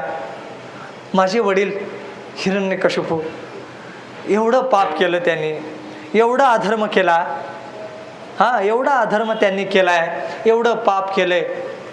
एवढं पाप केलंय म्हणजे काय? स्वतः नामस्मरण तरी केलंच नाही. जे नामस्मरण करत होते त्यांना सुद्धा त्रास द्यायचं काम केलं. याच्यापेक्षा मोठं पाप नाही. जगात सगळ्यात मोठं पाप आहे नामस्मरण न घेणं. नामासी विन्मुख तो नर पापिया. माणसासारखं शरीर मिळून जर तुम्ही नामस्मरण घेत नसला तर त्याच्यापेक्षा मोठं पाप नाही. त्याच्यापेक्षा मोठं पापच नाही या जगामध्ये. म्हणून काय म्हटलंय महाराजांनी नाटाच्या अभंगामध्ये? काय म्हटलंय? मी तवा नाथ अपराधी कर्महीन मतिबंध बुद्धी, तुझं मी आठविले नाही कधी, वाचे कृपानिधी माय देवा, मी तुझं नामस्मरण कधी मुखाने घेतलो नाही, याच्यापेक्षा मोठा अपराध काय? मनुष्य शरीर मिळून जर तुम्ही नामस्मरण घेत नसला तर मग कुठल्या शरीरामध्ये येऊन नामस्मरण करणार आहे? त्यामुळे त्यापेक्षा मोठं पापच नाही. हे शरीर फक्त भजनासाठी दिले. आपण स्तुती सगळ्यांची करतो, पण देवाचं भजन करत नाही. देवाचं भजन करत नाही. काय सांगितलं बघा, गुरुजी एक दृष्टांत सांगायचे. एकटा आपल्याकडचा गिरणी कामगार मुंबईला होता म्हणे. मुंबईला कामासाठी होता. तिथं कामाला होता, मोजकाच पगार, त्यामध्ये कसं तरी भागायचं. दिवाळीला इकडं आला. दिवाळीला आल्यावर बायकोनं चालू केलं, ती शेजारची बघा तिनं कसं नथ केली आहे, शेजारची बघा तिनं कसं नथ केली आहे, आणि एवढे वर्षे कामाला जाता काय मला एवढं तिचं बरं सोनं केलं नाही सा. त्याच्या मनाला लागलं. ते बिचारं गेलं परत मुंबईला. वर्षभर राबलं. 2 वेळ वडापाव खाऊन पैसे वाचवलं. पैसे वाचून बायकोला मनी ऑर्डर केली आणि सांगितलं, तुला नथ पाहिजे होती, चांगली अशी नथ बनवून घे म्हणाली. हिनं नथ करायला दिली. सोनारानं नथ तयार केली. ही नथ जशी घेतली, नथ बघून एवढी खुश झाली, सगळीकडे नथ घालून सगळीकडे गल्लीत सांगत फिरायला लागली, काय माझा सोनार दादा, किती साजरी नथ बनवल्या, काय माझा सोनार दादा, किती चांगली नथ बनवल्या. त्या बिचारानं पोटाला चिमटा काढून पैसे पाठवलं नाही. भावाने त्याचं एकदा तरी नाव घ्यायला पाहिजेस का नाही? नाही, सोनार दादाचंच नाव घेणार. बरं, त्याचं पण नाव घ्यायचं राहिलं. ज्या देवानं तुला नाक दिलं त्याचं नाव कोण घेणार? समज त्या देवानं तुला नाकच दिलं नसतं, ती न कुठं घातली असतीस नथ. त्यामुळं काय सांगितलंय? भजन करावं तर कुठंच करावं? दिली इंद्रिये हात पाय कान,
भजन करावं तर कुणाचं करावं? नामस्मरण त्याचं करा, त्याचं करावं, कारण त्यानं तुम्हाला हे अव्यंग असं शरीर दिलंय, त्याचं भजन करा.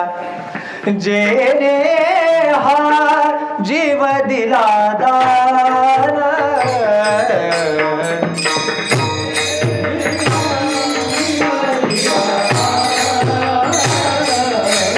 जेने हा जीव दिला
जेने हा जीव दिला दान तयाचे करीन चिंतन. हा ज्यानं हा जीव दान दिलाय. परवा मी माझा एक दात बसवायला गेलोय, डॉक्टरनं 10,000चा खर्च सांगितलाय. आता 10,000 एका दाताचं, 32 दातांचं किती झालं? हा कुठलं गणित हे? 3,20,000 जवळपास फक्त 32 दातांचं. बाकीच्या शरीराची किंमत करायला झाली तर किती, काय किंमत होईल त्याची, मोजता पण येणार नाही. पण त्या देवानं आपल्याला हे शरीर दान दिले, 1 रुपये पण घेतला नाही. आणि तुम्हाला शरीर देताना काय सुंदर व्यवस्था केली आहे त्याची, एवढी सुंदर व्यवस्था केली त्याची. डोळा देताना नुसतं डोळं दिलं नाही तुम्हाला, असं खोपण्या तयार केल्यात आणि त्याच्यामध्ये दिलेत. खोपण्या तयार केल्यात तुमच्या डोळ्यांच्या सुरक्षिततेचं. नाही तर तोंडावर जर पडला असता तर पहिला डोळं फुटलं असतं. हा तोंड देताना समोरच्याच बाजूला दिले, नाही तर पाठीमागं दिलं असतं तर जेवताना किती अडचण झाली असते. शरीरावर सगळी केस वाढतात, खरं पापणीची केस कधी वाढत नाहीत. काय कोण पापणीची केस कापते काय कधी? ही रचना देवानं सुंदर अशी रचना शरीराची केली. हा कशी केली असेल? एवढी सुंदर असं शरीर आपल्याला, अव्यंग असं शरीर दिले. भजन करायचं त्याचं केलं पाहिजे. आम्ही उगाच कुणाच्यासाठी तरी उगाच कुठल्या तरी राजकारण्याचं स्तुती करायची, कुणाची तरी स्तुती करायची, ह्यानं उद्धार होणार नाही. त्या भगवंताचं वर्णन केलं पाहिजे. म्हणून काय म्हणाले, त्या भगवंत या मनुष्य शरीरामध्ये येऊन भजन न करणं हा अपराध आहे. आणि तो अपराध माझ्या वडिलांनी केलाय, त्याच्यासारखं मोठं पाप नाही. एवढे पापी माझे वडील आहेत म्हणाले. कोण? भक्त प्रल्हाद म्हणाले. हा त्यामुळं देवा त्यांचं कल्याण व्हावं, त्यांचा उद्धार व्हावा, ही माझी एवढीच अपेक्षा आहे. एवढंच मी वर मागतो. त्यामुळे नरसिंह भगवान काय हसले, त्यांच्याकडे बघून, प्रल्हादाकडे बघून हसले आणि म्हणाले, किती वेडा आहेस तू. म्हणाले, वेडा आहेस तू, मागून मागून काय मागितलास? तुझ्या वडिलांचा उद्धार करायचं, तू त्यांच्या तुझ्या वडिलांच्या उद्धाराची चिंता सोड. म्हणाले, का? कारण तुझ्यासारखा भगवत भक्त ज्यांच्या पोटाला आला त्यांचा उद्धार झालेलाच आहे. हा त्यांचा उद्धार झालेलाच आहे.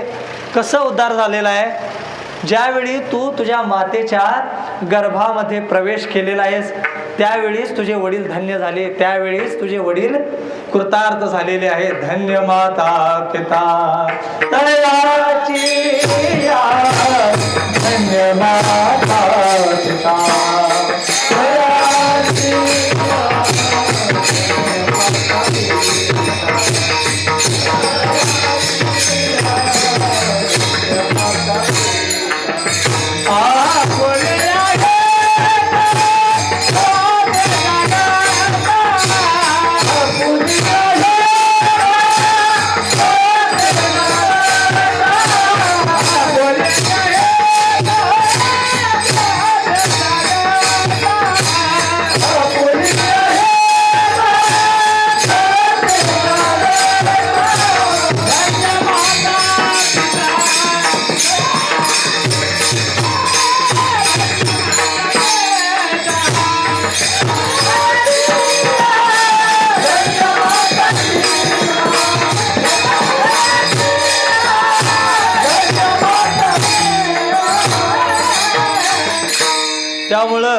असे भगवत भक्त ज्यांच्या पोटाला येतात त्यांचं केवळ ते कृतार्थ होत नाही, त्यांच्या आईकडचे 21 कुळं आणि वडिलांच्याकडची 21 कुळं अशी 42 कुळांचा उद्धार करण्याचं सामर्थ्य या हरिनामस्मरणामध्ये आहे.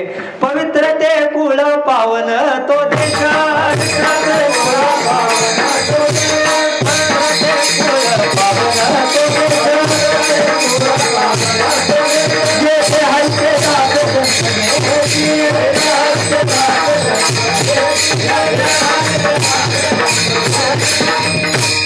असं कुळाला पवित्र करतात म्हणून काय सांगितलंय, काळ वेळेला उच्चारिताना ही दोन्ही पक्ष पाही उद्धारिते, दोन्ही कुळांचा उद्धार करण्याचं सामर्थ्य या नामस्मरणामध्ये आहे.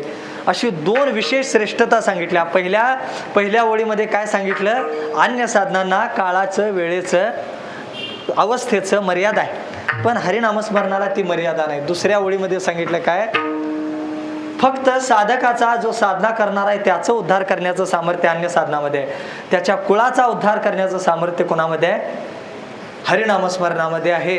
त्यामुळं ते हरिनामस्मरण किती श्रेष्ठ आहे. आता तिसरं जे श्रेष्ठता सांगितली अन्य साधनांच्या तुलनेमध्ये हरिनामस्मरणाची, ती म्हणजे काय आहे, रामकृष्ण नाम सर्व दोषा हरण, जड जीवा तारण हरी एक. हरिनामस्मरण हे जड जीवाचं तारण करणारं साधन आहे. जड जीव म्हणजे जीव हा मुळात जड असतो का नाही हा प्रश्न आहे. मुळात ज्याचं स्वरूप जड आहे, काय जीवाचं स्वरूप जड म्हणता येणार नाही. जडाचा उद्धार होत नाही, जडाचा उद्धार होत नाही. स्वरूपानं जीव हा चेतनच आहे, तो चेतनच आहे. मग जड म्हणण्याचं का जड जीव का म्हटलंय, त्याला जडाशी तादात्म्य पावलेला आहे. पंचमहाभूताचं शरीर ज्याच्याशी तो तादात्म्य पावलेला आहे, स्वतःला अहम त्यानं धारण केलेला आहे, म्हणून तो जड जीव त्याला म्हटलंय. जड म्हणण्याचा शब्द ज्ञानशून्य असा अर्थ होत नाही. अविवेकी, अज्ञानी, ज्याला विवेक नाही, आत्माने अनात्माचा ज्याच्या ठिकाणी विवेक नाही, अशा जड जीवाचं तारण करण्याचं सामर्थ्य कोणामध्ये आहे, हरिनामस्मरणामध्ये आहे. वास्तविक त्याचं स्वरूप बघितलं तर तो कसा आहे, मुक्तच आहे तो वास्तविक. परमार्थामध्ये प्राप्त करण्यासारखं काहीच नाही. तुम्हाला प्राप्त तुम्ही वास्तविक बघायला गेलं तर काय, तुका म्हणे हाची स्वयं परब्रह्म, तुम्ही स्वतः परब्रह्म स्वरूपच आहे. तुम्हाला मुक्त करायची गरजच नाही. फक्त काय करायचं आहे, तुमच्या ठिकाणी असण्यावर काय घालवायचे, दोष घालवायचे. एकदा ते दोष गेले की काय, तुम्ही काय सांगितलंय, अहंकार गेला, तुका म्हणे देव झाला. तुमच्या ठिकाणी असणारी दोष एकदा घालवली तर वास्तविक मुळात तुम्हाला मुक्त करायची गरजच नाही, तुम्ही मुक्तच आहे. तुम्ही फक्त स्वतःला बद्ध समजलाय. फक्त काय करायची गरज आहे, तुमच्या ठिकाणचे दोष घालवायचे सामर्थ्य आहे. पण अन्य जी साधनं आहेत ती एक एक दोषच घालवू शकतात. अन्य जी साधनं आहे, जीवाच्या ठिकाणी अनेक दोष सांगितले. कुठले कुठले दोष आहेत, जीवाच्या ठिकाणी असणारे दोष म्हणजे काय, काम क्रोध मद मत्सर दंभ अहंकार याचे बळ फार, सर्व सुख दे सर्व सुख दे, सच्चिदानंद माई हो करी सच्चिदानंद माई हो करी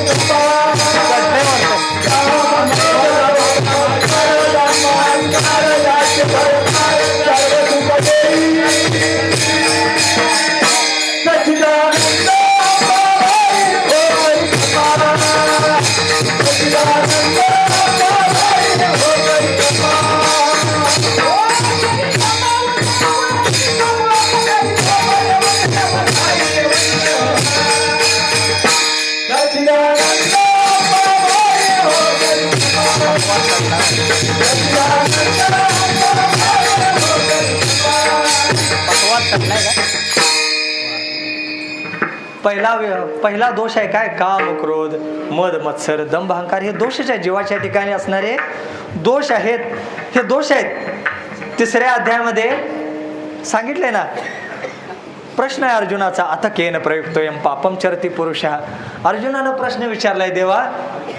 देवा काय सांगितलंय, अज्ञानी माणूस घसरतो, घसरू दे देवा, ज्ञानी माणूस का घसरावा, ज्ञानी पुरुषाचं पतन का होतं.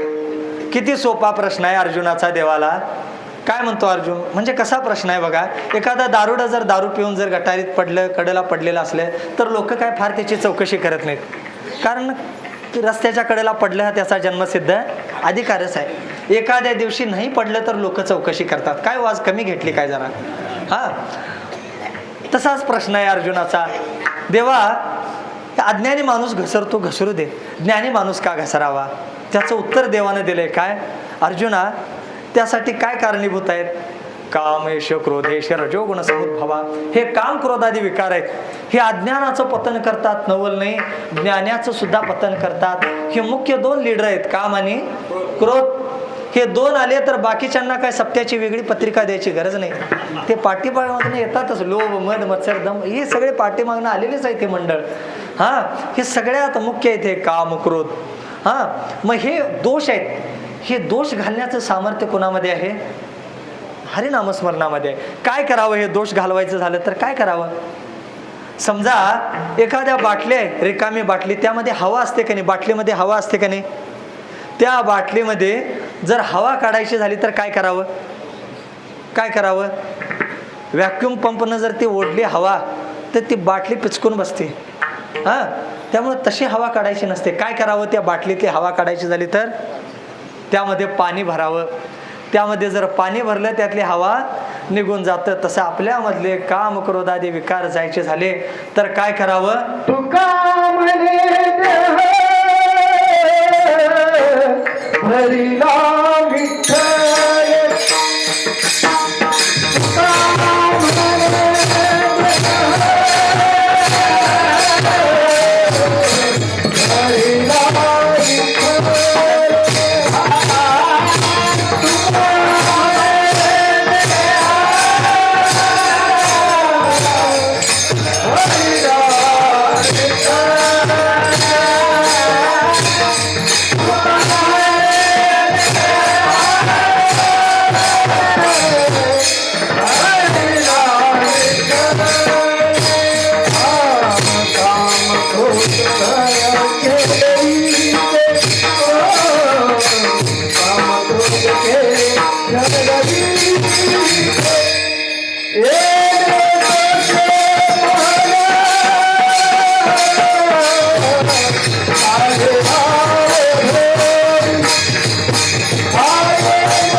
तुका म्हणे भरिला भरिला विठ्ठले, काम क्रोध केले घरे रीते. एकदा भजन करून करून नामस्मरण करून करून करून एकदा ते नामस्मरण आत भरलं की ते काम क्रोधादी विकार राहत नाहीत. त्यामुळं ते काम क्रोधादी दोषांचं सुद्धा निवारण करायचं सामर्थ्य कोणामध्ये? भजनामध्ये आहे. अजून काय विकार आहे? अजून काय दोष? जीवाच्या ठिकाणी मुख्यतः सांगितलेले, शास्त्रानं सांगितलेले 3 दोष, मल, विक्षेप आणि आवरण. हे 3 दोष आहेत. मल दोष म्हणजे पाप आणि पापाची वासना. पाप वेगळा आणि पापाची वासना वेगळी. पाप वेगळं, पापाची वासना वेगळी. काय सांगितलं? कोणतंही कर्म केलं असता त्या कर्मापासून 2 अंकुर उत्पन्न होतात. हा, कोणतंही कर्मरूपी बीज ज्यावेळी आपण पेरतो त्या कर्मरूपी बीजापासून 2 अंकुर उत्पन्न होतात. एक असतं त्या कर्मापासून उत्पन्न झालेलं फळ, हा एक पहिला अंकुर आहे. दुसरा अंकुर काय आहे? तत्सादृश्य कर्म करण्याची प्रवृत्ती म्हणजे वासना, हा दुसरा अंकुर आहे. पहिला जो अंकुर आहे म्हणजे फळ, हे भोगल्याशिवाय संपत नाही. फळाचा जो भाग आहे तो भोगल्याशिवाय संपत नाही. आपल्याला जो घालवायचा जो दोष आहे तो काय? वासना. तत्सादृश्य कर्म करण्याची वासना म्हणजे तो मलदोष. हा मलदोष म्हणजेच पाप. अनादि काळापासून आपण अनेक निषिद्ध कर्म करत आलो, त्याच्यापासून आपल्या ठिकाणी अंतःकरणावर पापाचा असा एक थर चढलेला आहे. पापाचा थर चढलेला आहे. जोपर्यंत तो निवृत्त होत नाही तोपर्यंत तुमच्या ठिकाणी त्या ज्ञानाचा बोध होणारच नाही, काही केलं तरी. मग काय करावं त्याच्यासाठी? काय करावं? शास्त्रानं त्याच्यासाठी साधना काय सांगितली? निष्काम कर्म. निष्काम कर्म सांगितलं. बघा, ही एक दोष घालवायसाठी शास्त्रानं वेगवेगळी साधनं सांगितलेली आहेत. निष्काम कर्म फक्त मलदोषाचीच निवृत्ती करू शकते. विक्षेप दोषाचे आणि आवरणाच्या निवृत्तीसाठी त्याचा उपयोग नाही. निष्काम उपासना जर बघितली तर त्याचा उपयोग काय? मलदोषासाठी किंवा आवरणासाठी नाही. आणि ज्ञान हे मल आणि विक्षेप दोष घालू शकत नाही. ज्ञानाचा त्याच्यासाठी पण उपयोग नाही. किंवा योगाचा उपयोग फक्त योग चित्तवृत्ती निरोध. हा योग फक्त चित्तवृत्तीचा निरोध करणं एवढंच त्याचं सामर्थ्य आहे. त्यामुळं हा सगळ्यात मोठी श्रेष्ठता आहे. काय? प्रत्येक साधन हे एकच काम करू शकते. जे ते दिलेलं काम आहे तेवढंच करू शकते. पण नामस्मरणाचं तसं नाही. सगळी कामं करू शकता येते. नामस्मरणानं काय होतंय? हरि उच्चारणे अनंत पाप राशी. हरि उच्चारणे अनंत पाप राशी. जातीला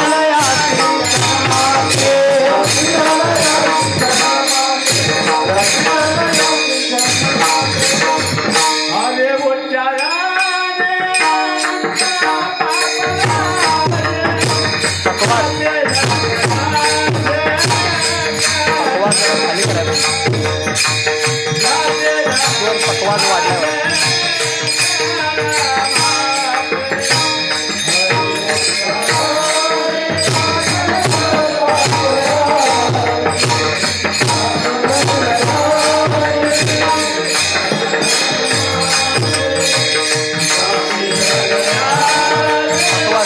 पकवाज चढलाय काय? पकवाज चढलाय काय?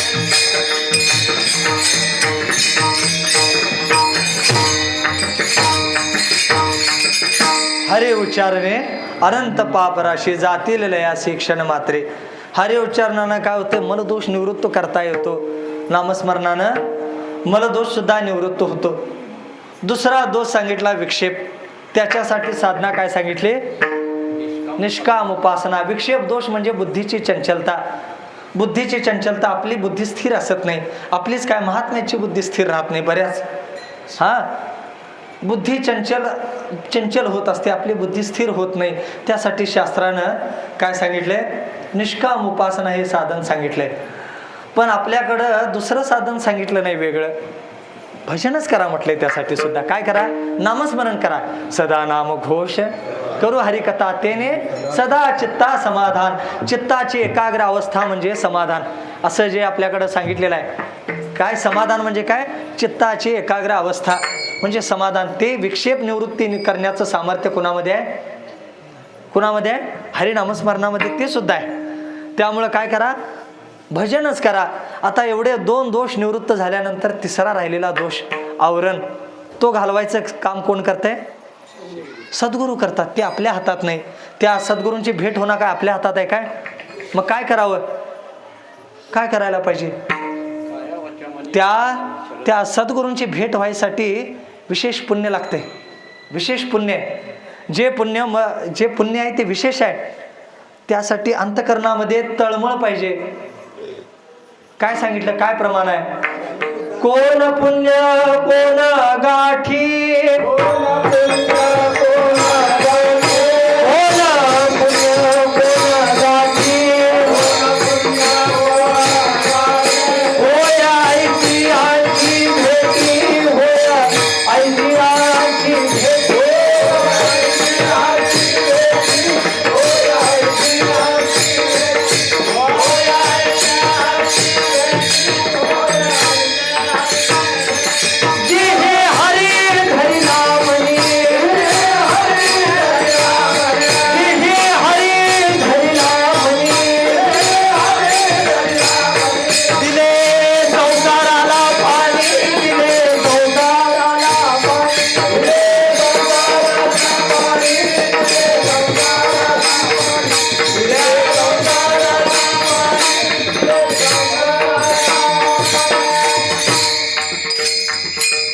काय कर? त्या गुरूंची भेट होणं ते आपल्या हातात नाही. त्यासाठी विशेष पुण्य लागते. आणि ते विशेष पुण्य तुमच्याकडची तळमळ असते.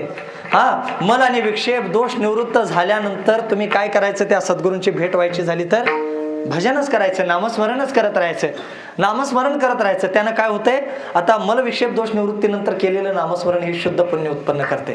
आणि ते शुद्ध पुण्य काय करते, पुण्य फळले बहुत दिवसा भाग्य उदयाचा ठसा. एकदा ते पुण्य फळाला आलं की काय होते, सद्गुरू तुमच्याकडं येतं. ते पुण्य फळाला यावं लागतं, पक्व व्हावं लागतं. हां, फळ पिकलं की काय गुरुजी सांगायचे, पेरू पिकला की पोपटाला काय आमंत्रण द्यायला लागत नाही. हां, आपोआपच येतो. तसं तुम्ही ज्यावेळी साधनेनं नामस्मरणानं ज्यावेळी पक्व होता त्यावेळी सद्गुरू तुम्हाला शोधायला येतात, शोधत येतात. हां, असं पुण्य उत्पन्न करायचं कशानं, नामस्मरणानं करायचं. मग एकदा त्या सद्गुरूंची भेट झाली की काय करावं, मग ते समोर सद्गुरू आले की काय करायचं, त्यांच्या पायावर 51 रुपये ठेवावे आणि गुरुजी माझा उद्धार करा एवढं सांगावं. होईल का नाही एवढ्यानं उद्धार? हां, वारीला जायचं वर्षातनं एकदा आणि आपल्या गुरूंच्या पायावर फक्त 51 रुपये ठेवायचं, नमस्कार करून. एवढ्यावर जर भागला असतं 15 लाखाची वारी मुक्त झाली असती का नाही, झाली असते का नाही मुक्त? एवढ्यानं होत नाही. त्यासाठी विधी सांगितला का नाही, काय करावं, काय काय करावं, तनु मनु जीवे चरणासी लागावे, अगरवता करावे दास्य सकळ. हे करावं, ही साधना सांगितली की नाही, ही साधना करावी. आणि त्या साधनेनं जोपर्यंत ते सद्गुरू प्रसन्न होत नाही तोपर्यंत तुम्हाला ते बोध करतच नाहीत. तोपर्यंत काय करायचं, त्यांची सेवाच करायची. गुरुचरित्रामध्ये सांगितलेला एक प्रसंग आहे. गुरुचरित्रामध्ये काय सांगितलंय का, एक शिष्य होता म्हणे गुरुजींच्याकडे शिकायला. गुरुजी त्याला नुसतं कामच सांगायचे, गोट्यातलं शेण काढ, वैरणीचा भारा, शेतातली कामं, नुसती कामं करून घेतली. कंटाळलं, शेवटी कंटाळलं. गुरुजींना सोडून गेलं. नरसिंह सरस्वतींच्याकडे आलं, म्हणालं मी तुमच्याकडं उद्धारासाठी आलोय, मला ब्रह्मज्ञान द्या. मग आधी कुठं होतास? नरसिंह सर, मी त्या गुरूंच्याकडे होतं खरं, त्यांचं आणि माझं काय पटना. ते काय नुसतं कामच करून घ्यायले. 6 महिने झाले त्यांच्याकडे नुसतं राबलो, काय त्यांनी ज्ञान सांगितलंच नाही. त्यावेळी नरसिंह सरस्वती म्हणाले, स्वतःच्या नाकाला छेद करून मला अपशकुन करायला तू आलायस म्हणाले. जर तुझा उद्धार व्हायचा झाला तर त्याच गुरूंच्याकडनं होणार. हां, जर या जगात तुला कोण तारणार असले तर फक्त तेच सद्गुरू आहेत म्हणाले. त्याच्याकडे जा. जोपर्यंत ते प्रसन्न होऊन तुला ज्ञान देत नाही तोपर्यंत तुझा उद्धार होणारच नाही. त्यामुळं गुरु जोपर्यंत प्रसन्न होत नाहीत आणि तुम्हाला बोध करत नाहीत तोपर्यंत तुमचा उद्धार होणारच नाही. म्हणून काय करावं, त्यांची कायेनं वाचेनं मनानं सेवा करावी. आणि एकदा ते प्रसन्न झाले की मग काय करतात ते, मग अपेक्षित जे आपले ते सांगते पुसले जेणे अंतकरण बोधले. तुम्हाला कशाची अपेक्षा आहे बाबा तू काय अपेक्षेनं माझ्याकडे आलायस असं तुला विचारतील. मग एकदा विचारल्यावर गुरूंच्याकडे मग सांगावं, गुरुदेवा मला या जन्म मरण रूपी संसाराच्या निवृत्तीची आणि परमानंदाच्या प्राप्तीची म्हणजे मोक्षाची इच्छा आहे. त्यावेळी काय करतील गुरुजी, काय सांगतील, मग बाबा ज्या जन्म मरण रूपी संसाराच्या निवृत्तीची तुला इच्छा आहे तो संसार तुझ्या ठिकाणी खरंच आहे काय बघ, आहे काय तुझ्या ठिकाणी? भ्रमानं तू समजलाय. कारण संसार म्हणजे काय, घरदार, बायका, पोरं, भांडी कुंडी, गुरंढोरं याचं नाव संसार नाही. माऊली काय सांगतात, व्याख्या काय सांगतात, काय आगा उपजणे आणि म्हणे हे 7 चीजे कामाने तया जीव मी म्हणे संसार. जन्म मृत्यू, पाप पुण्य, कर्तृत्व, भोक्तृत्व हे सगळे धर्म देहाचे असताना मी देहाबरोबर जन्मतो, देहाबरोबर मरतो, पाप पुण्य करतो, त्याची फळं भोगतो. मी अमक्या गावचा, मी कीर्तनकार आहे, पखवाज वादक आहे, गायक आहे, असे जे भाव आम्ही स्वतःच्या स्वरूपावर आरोपित करून घेतले याचं नाव काय आहे, संसार. हे धर्म कुणाचे आहेत, देहाचे आहेत. जन्म मृत्यू देहाच्या ठिकाणी असताना, हे सगळे धर्म देहाचे असताना स्वतःच्या स्वरूपावर आरोपित करून घेतलेला आहेस तू. हां, त्यामुळे हे धर्म तुझे ठिकाणी नाहीत. काय सांगितलं, एक दृष्टांत आहे आपल्याकडं. काय एकदा काय झालं म्हणे, एक गर्भवती सिहीन प्रसिद्ध दृष्टांत आहे, प्रत्येकाला ठाऊक आहे. नदीच्या काठाला म्हणे पाणी पित होते, गर्भवती होती. आणि काय झालं, शिकाऱ्याचा बंदुकीचा आवाज आला. त्या आवाजाला बघून घाबरली ती सिंहीण आणि काय झालं, तिचा गर्भपात झाला, गर्भ पडला. आता तिथून एक धनगर दादा जात होता तिथनं.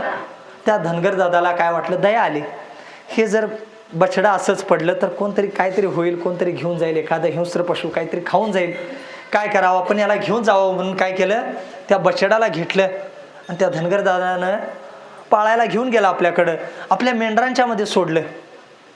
आता मेंढरांच्या बरोबर ते वाढायला लागलं बछडं. मेंढरांच्या बरोबर वाढायला लागलं. मेंढर ब्या करायची, हे बी ब्याच करायचं. मेंढर गवत खायची, हे बी गवतच खायचं.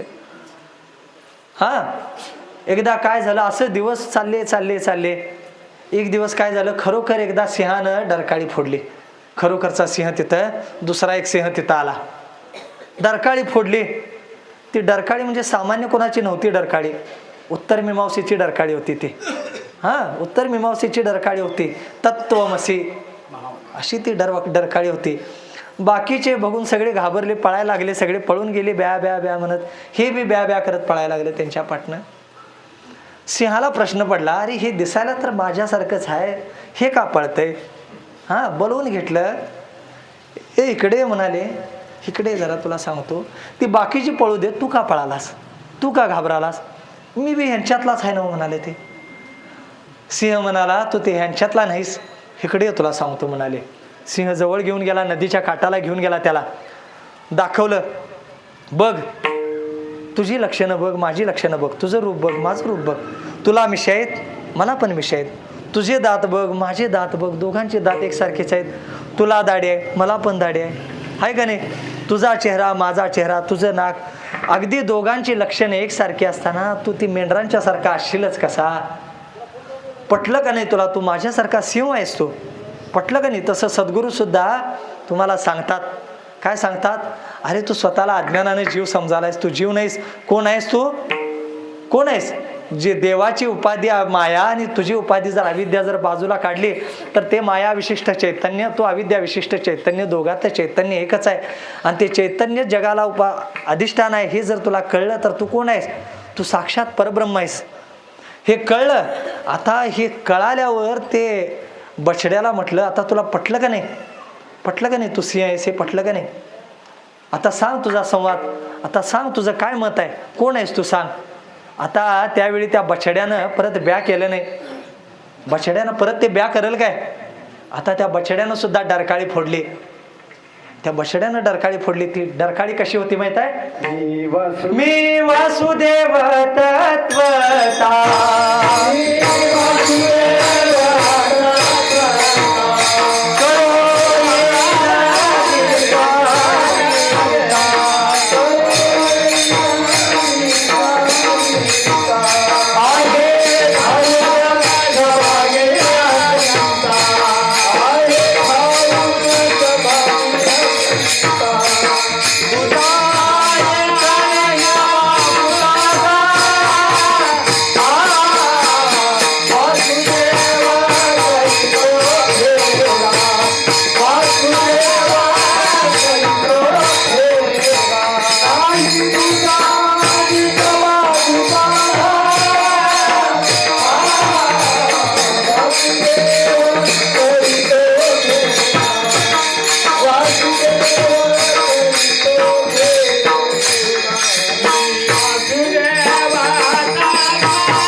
मी आता त्या बछड्यानं जी डरकाळी फोडली ती कशी होती?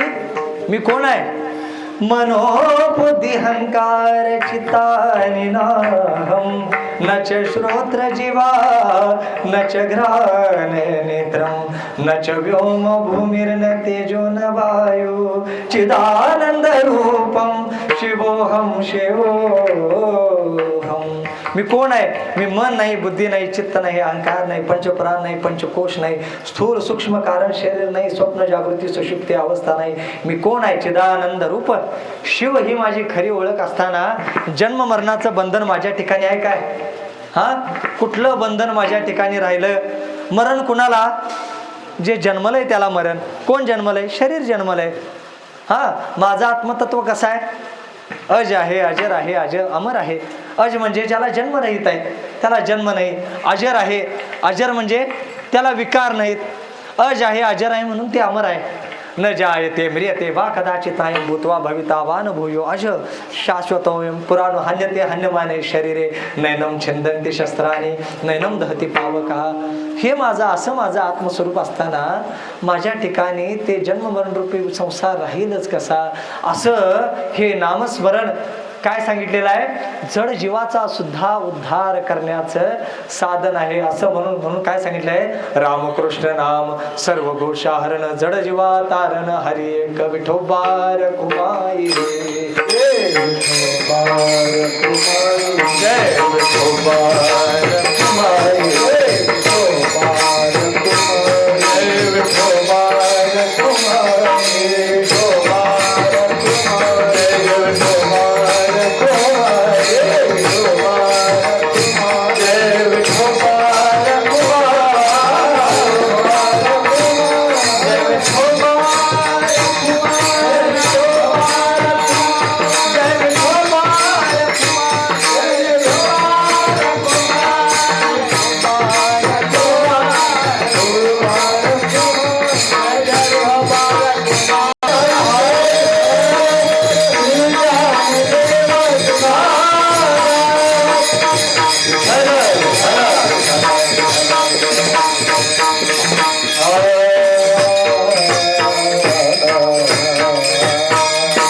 काळ वेळ नाम उच्चारिता नाही, दोन्ही पक्ष पाहि उधरती. राम कृष्ण नाम सर्व दोषा हरण, जड जीवा तारण हरी एक. असं हे नामस्मरण आहे, असं हे नामस्मरण आहे. अशी अवस्था आता प्राप्त झाली. अशी अवस्था प्राप्त झाल्यानंतर पुढच्या चरणात महाराज सांगतात, काय सांगितले पुढचं चरण काय? अरे ना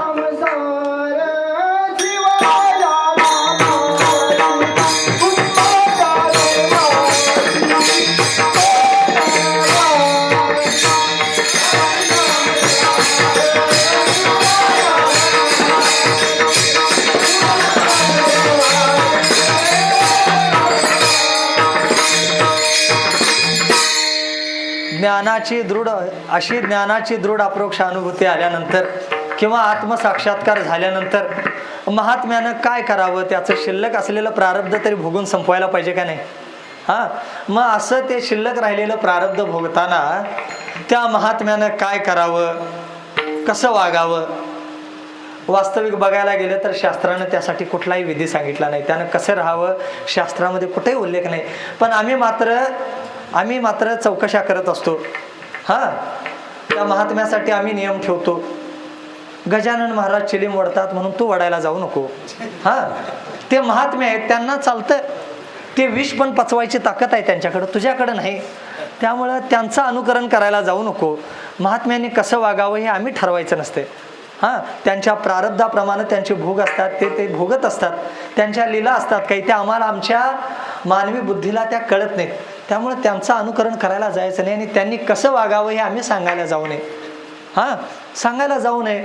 बाळूमामा शिव्या द्यायचे. शिव्या द्यायचे का नाही? मग असं म्हणून चालेल काय मामाने शिव्या द्याव्या काय? तुम्ही सांगणारे कोण त्यांना? नाही सांगून चालत. महात्म्यांनी कसं वागावं शास्त्रामध्ये कुठेही उल्लेख केलेला नाही. त्यानं कसंही वागावं.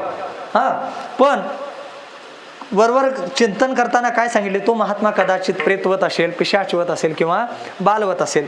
एखादा लहान मुलासारखा पडून राहील किंवा एखादा पिशाच्यासारखा भटकत पण राहील किंवा प्रेतासारखा एखाद्या वेळेस पडून पण राहील. त्यानं कसंही वागावं. पण आपल्या वारकरी संप्रदायामध्ये ते मान्य नाही. आपण काय म्हणतो माहीत आहे? एवढं सगळं झालं तरी सुद्धा तुम्ही शांत बसायचं नाही. काय करायचं? भजनच करत राहायचं. भजनच करायचं. त्या भक्ताचं प्रेम अजून पण त्या भजनावरच असतंय. का भजनावर असतंय? आता तो भजन करतो तो कशासाठी माहित आहे? लोकांना भजन कसं करावं हे करून दाखवण्यासाठी. त्याचं भजन कशासाठी आहे? लोकांनी भजन करावं. माऊलींना वारी करायची काय गरज नव्हती, पण त्यांनी माऊलींनी वारी केली का नाही? कशासाठी केली? माझ्या जीवीची आवडी पंढरपुरा नेन गुडी. कशासाठी केली? आम्ही वारी करावी म्हणून. तुकोबारायांना भजन करायची गरज नव्हती, पण त्यांनी भजन केलं. कशासाठी? आम्ही भजन करावं, आम्हाला तो मार्ग कळावा यासाठी ते भजन करतात. नुसतं भजन करतात. त्यांची अवस्था असं कशा आहे माहित आहे? कशा आहे? सुख दुःख समान सकळ जीवांचा कृपाळ, ज्ञानाचा उद्बोध भक्ती प्रेमाचा कल्लोळ, धन्य जगी तोची एक हरिरंगी. ते हरिरंगामध्ये कायम रमलेले असतात. त्यांच्या ज्ञानाची अवस्था बघितली तर कशी आहे? विषयी विरक्त जया नाही आपपर, संतुष्ट सर्वदा स्वये व्यापक निर्धार, जाणीव शाणीव ओझे सांडून या दुरी, आपण वस्ती कर वर्त तसे संसारी. असं जरी ज्ञानाची अवस्था त्यांची अवस्था असली तरी पण ते काय करतात माहित आहे? एका जनार्दनी नित्य हरीचे कीर्तन,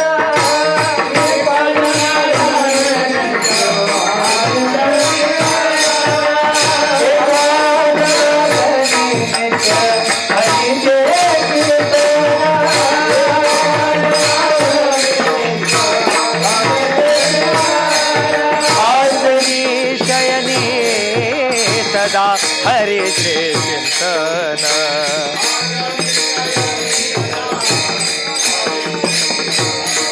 आसनी शयनी सदा हरीचे चिंतन आसनी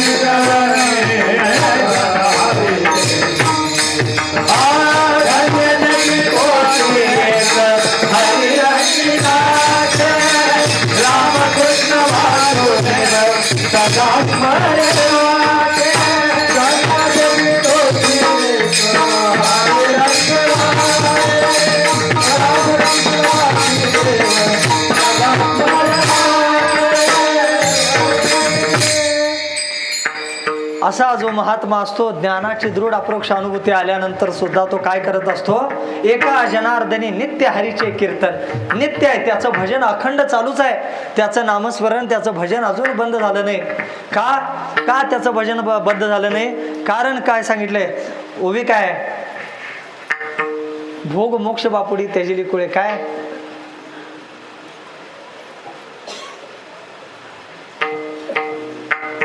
काय काय उभे आहे ते जयाची आवडी केली मजशी कुळवाडी भोग मोक्ष बापुडी त्याची लिकुळे एवढं त्याला ज्ञानाची दृढ अप्रोक्ष अनुभूती आली असली तरी सुद्धा आत्मसुख साक्षात्कार झाला असला सुद्धा आता त्याला या देहामध्ये येऊन ज्ञातव्य काही राहिलेलं नाही कर्तव्य काही राहिलं नाही असं जरी असलं सुद्धा त्याचं भजन अजून माझ्यावर प्रेम आहे त्याचं भजन अजून त्याचं माझ्यावर प्रेम आहे कसं सांगितलंय त्यानं काय केलंय त्यानं माझ्या आवडीसाठी माझ्या भजनाच्या त्या प्रेमासाठी काय केलंय माझ्याशी कुळवाडी जोडण्यासाठी माझ्यासाठी माझ्याबरोबर सोयरीक जुळवण्यासाठी काय केलंय भोगाचा तरी त्याग केलाय आधीच मोक्षाचा सुद्धा त्याग केलाय भोग मोक्ष बापुडी त्याजिली कुळे आणि त्याचं भजन चालू आहे अखंड असं जो करतो असं जो अखंड भजन करणार आहे त्याला सांगितलंय काय त्याचं वर्णन काय केलंय तिसऱ्या चरणात काय आहे आता राम हरिनाम सार जिव्हा या नामाची उपमा त्या दैवाची त्याच्यासारखा भाग्यवान कोण आहे त्याच्या दैवाची उपमा करता येत नाही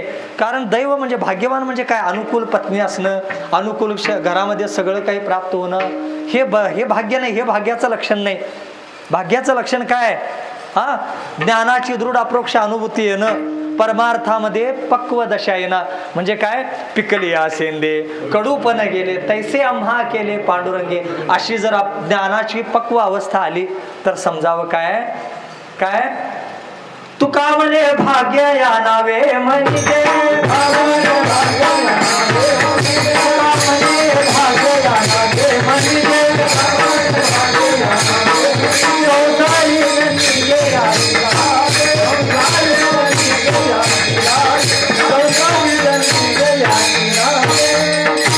असा भाग्यवान कोण आहे अशी ज्ञानाची पक्व अवस्था होणं त्याला भाग्याचं लक्षण म्हटलंय असं ज्ञानाची दृढ अप्रोक्ष अनुभूती आली नंतर सुद्धा ज्याचं भजन अखंड चालू आहे त्याच्यासाठी काय सांगितलंय नारदाला उपदेश करताना देवानं काय सांगितलंय नाहम वसामी वैकुंठे योगिनाम हृदयोरपे मद्भक्ता यत्र गायंती तत्र तिष्ठामी नारदहा एक वेळ मी वैकुंठी नसे भानुबिंबीही न दिसे योगियांचे मानसी हे उमरडोनी जाय परी तयापसी पांडवा मी हरपला घेवसावा जेत नाम घोष बरवा करती माझे अर्जुना मी कुठं आहे म्हटले एखाद्या वेळेस मी वैकुंठामध्ये सुद्धा नसेन माझ्या पत्नीजवळ लक्ष्मीजवळ नसेन एखाद्या वेळेस किंवा योगांना सुद्धा एखाद्या वेळेस मी गावणार नाही एवढंच योगियांचे मानस हे उमरडून जाय परी पण तयापासी पांडवा मी हरपला घेवसावा मी त्यांच्यापाशी आहे जवळ त्यांच्या जवळ आहे जे तर नामघोष बरवा करती माझे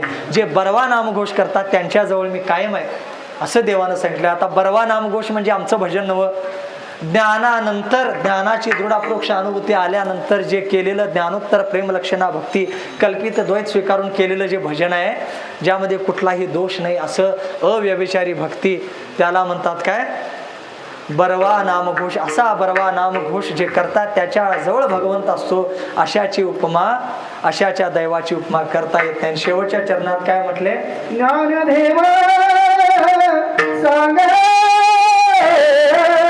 झाला हरी पाठ झाला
शेवटच्या चरणात माऊली काय म्हणतात?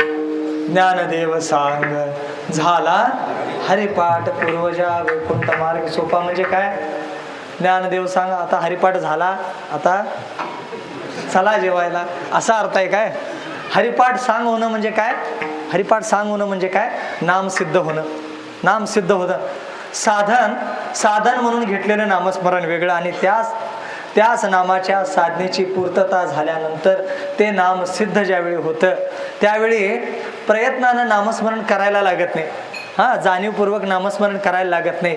आसनी शयनी सदा हरीचे चिंतन नित्य ते नामस्मरण. जागृती स्वप्नी पांडुरंग.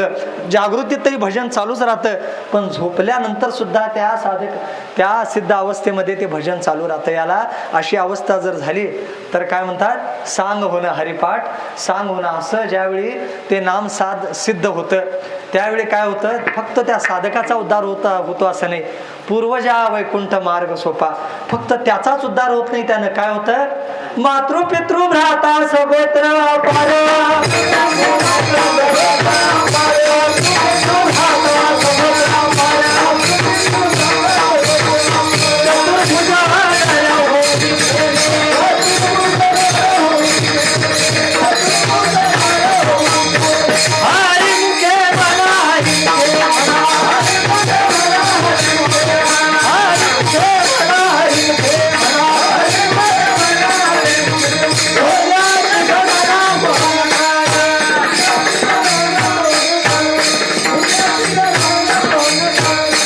ज्ञानेश्वर